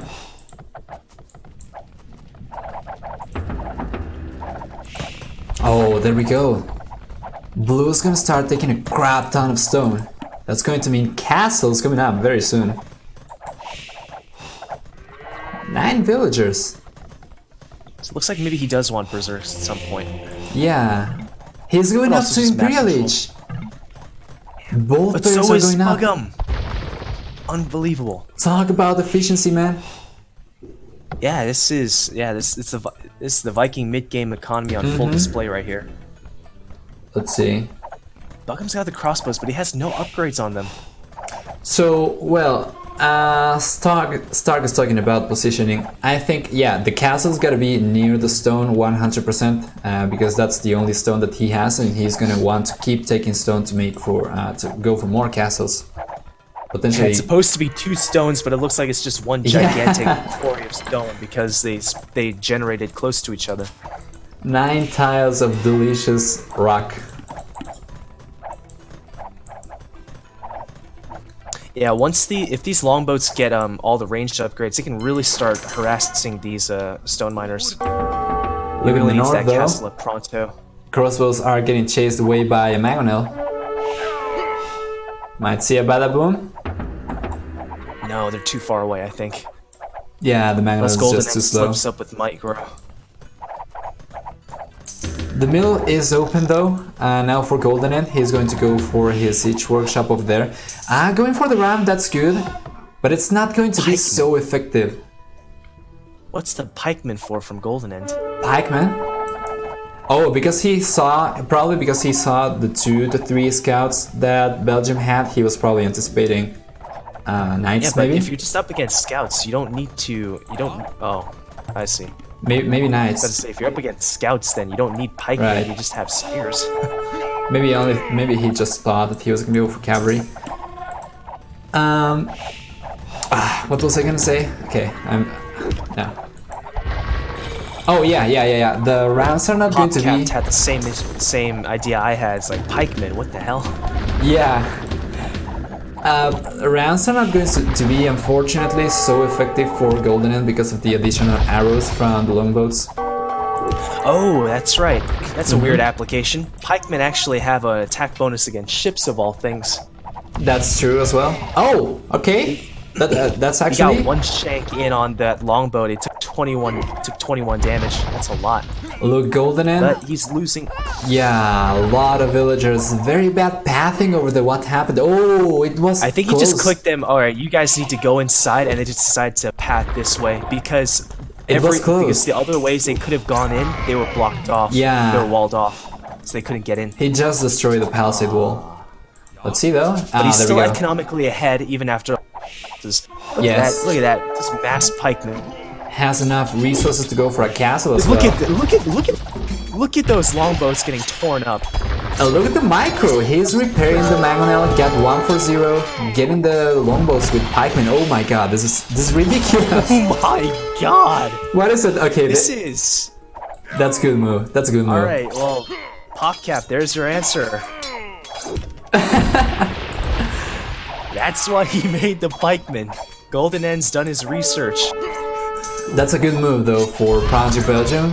Leaving the longboats in the middle of the water that the pikemen cannot walk over. I have never seen that before. It's actually quite significant. Like, who says pikemen are just used for countering cavalry?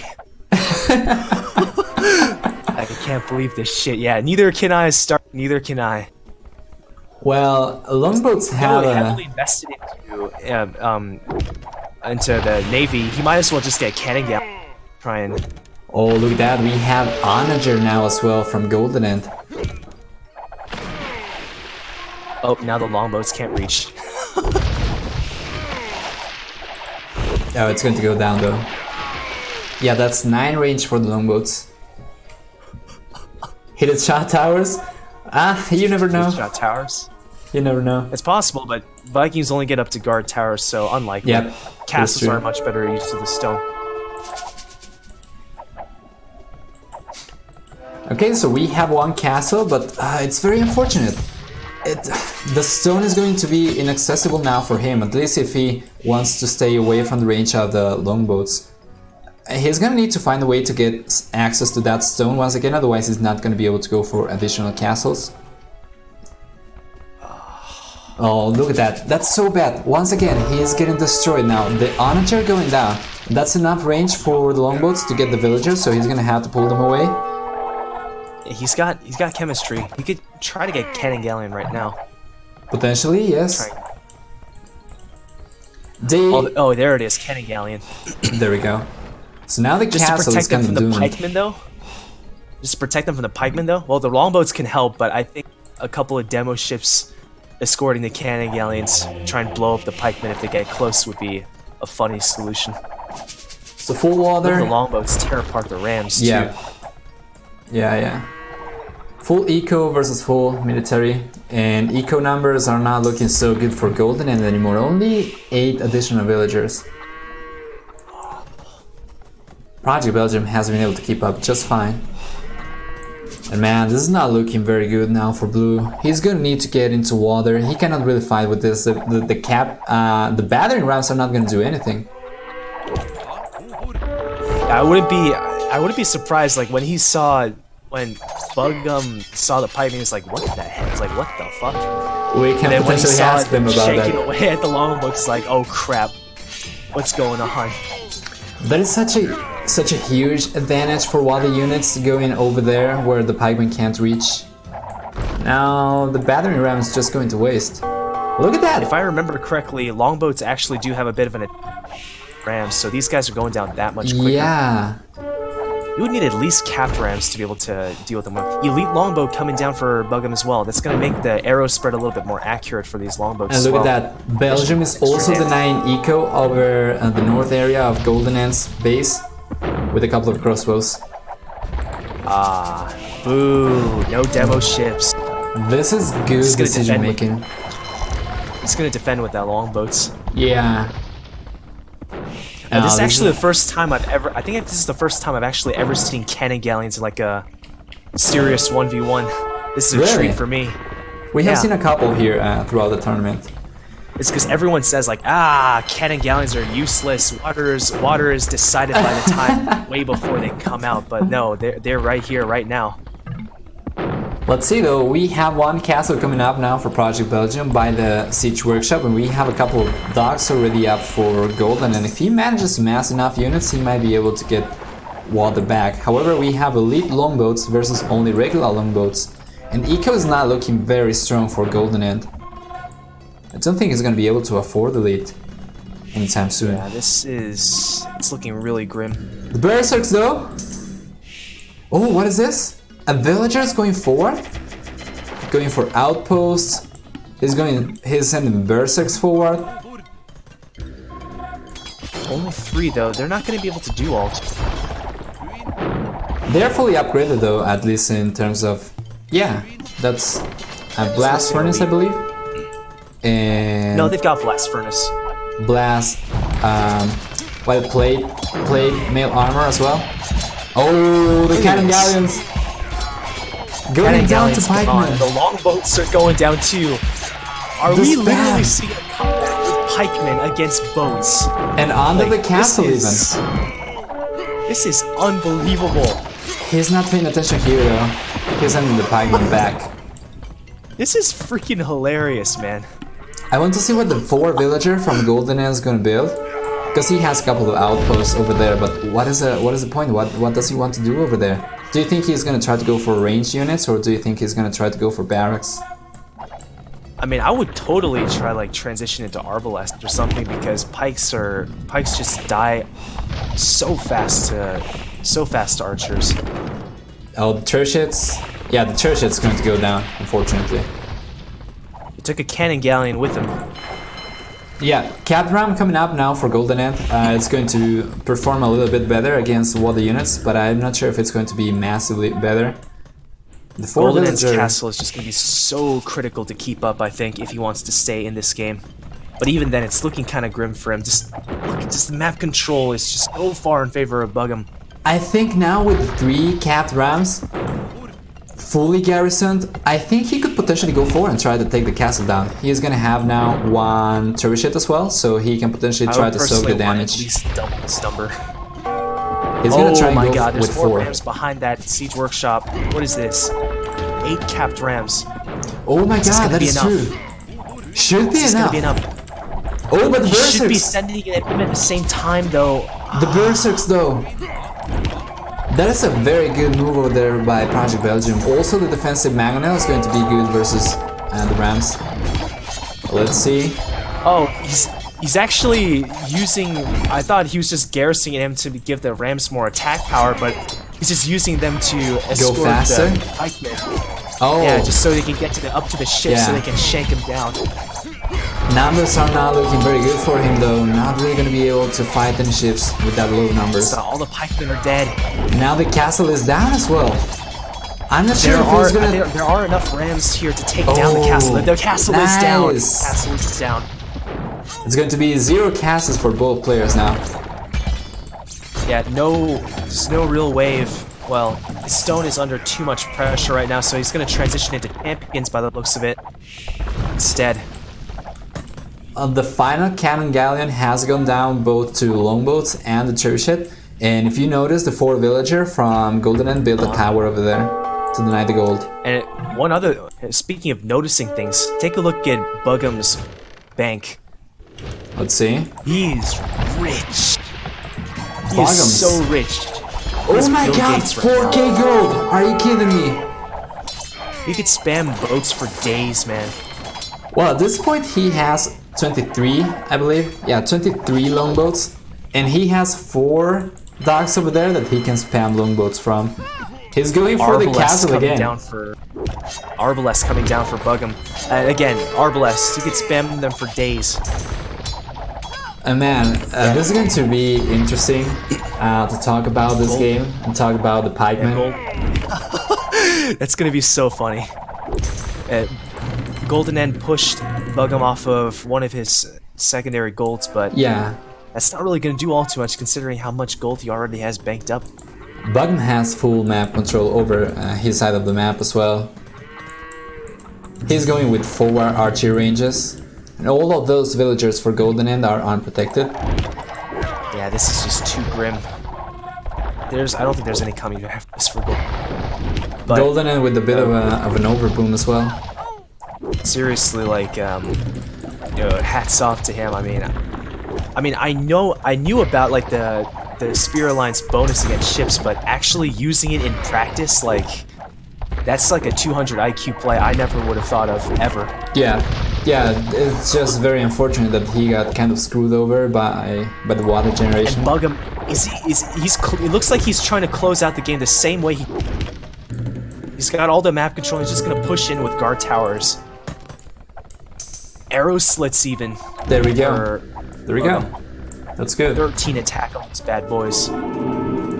GoldenEnd's There's not going really for champs. much about this. Well, GoldenEnd has the resources. He has a decent population, but he's getting pushed all over the map, and I don't think he has enough military to keep up with everything. Now the Arbalists, of course, are going to be great versus militia line, and they're taking villagers. Right as he's teching into champions, he sees the Arbalest. I think he's gonna call the GG pretty That's soon. super unfortunate. Yeah, There's no coming back from this. more guard towers, Arbalest, siege workshops.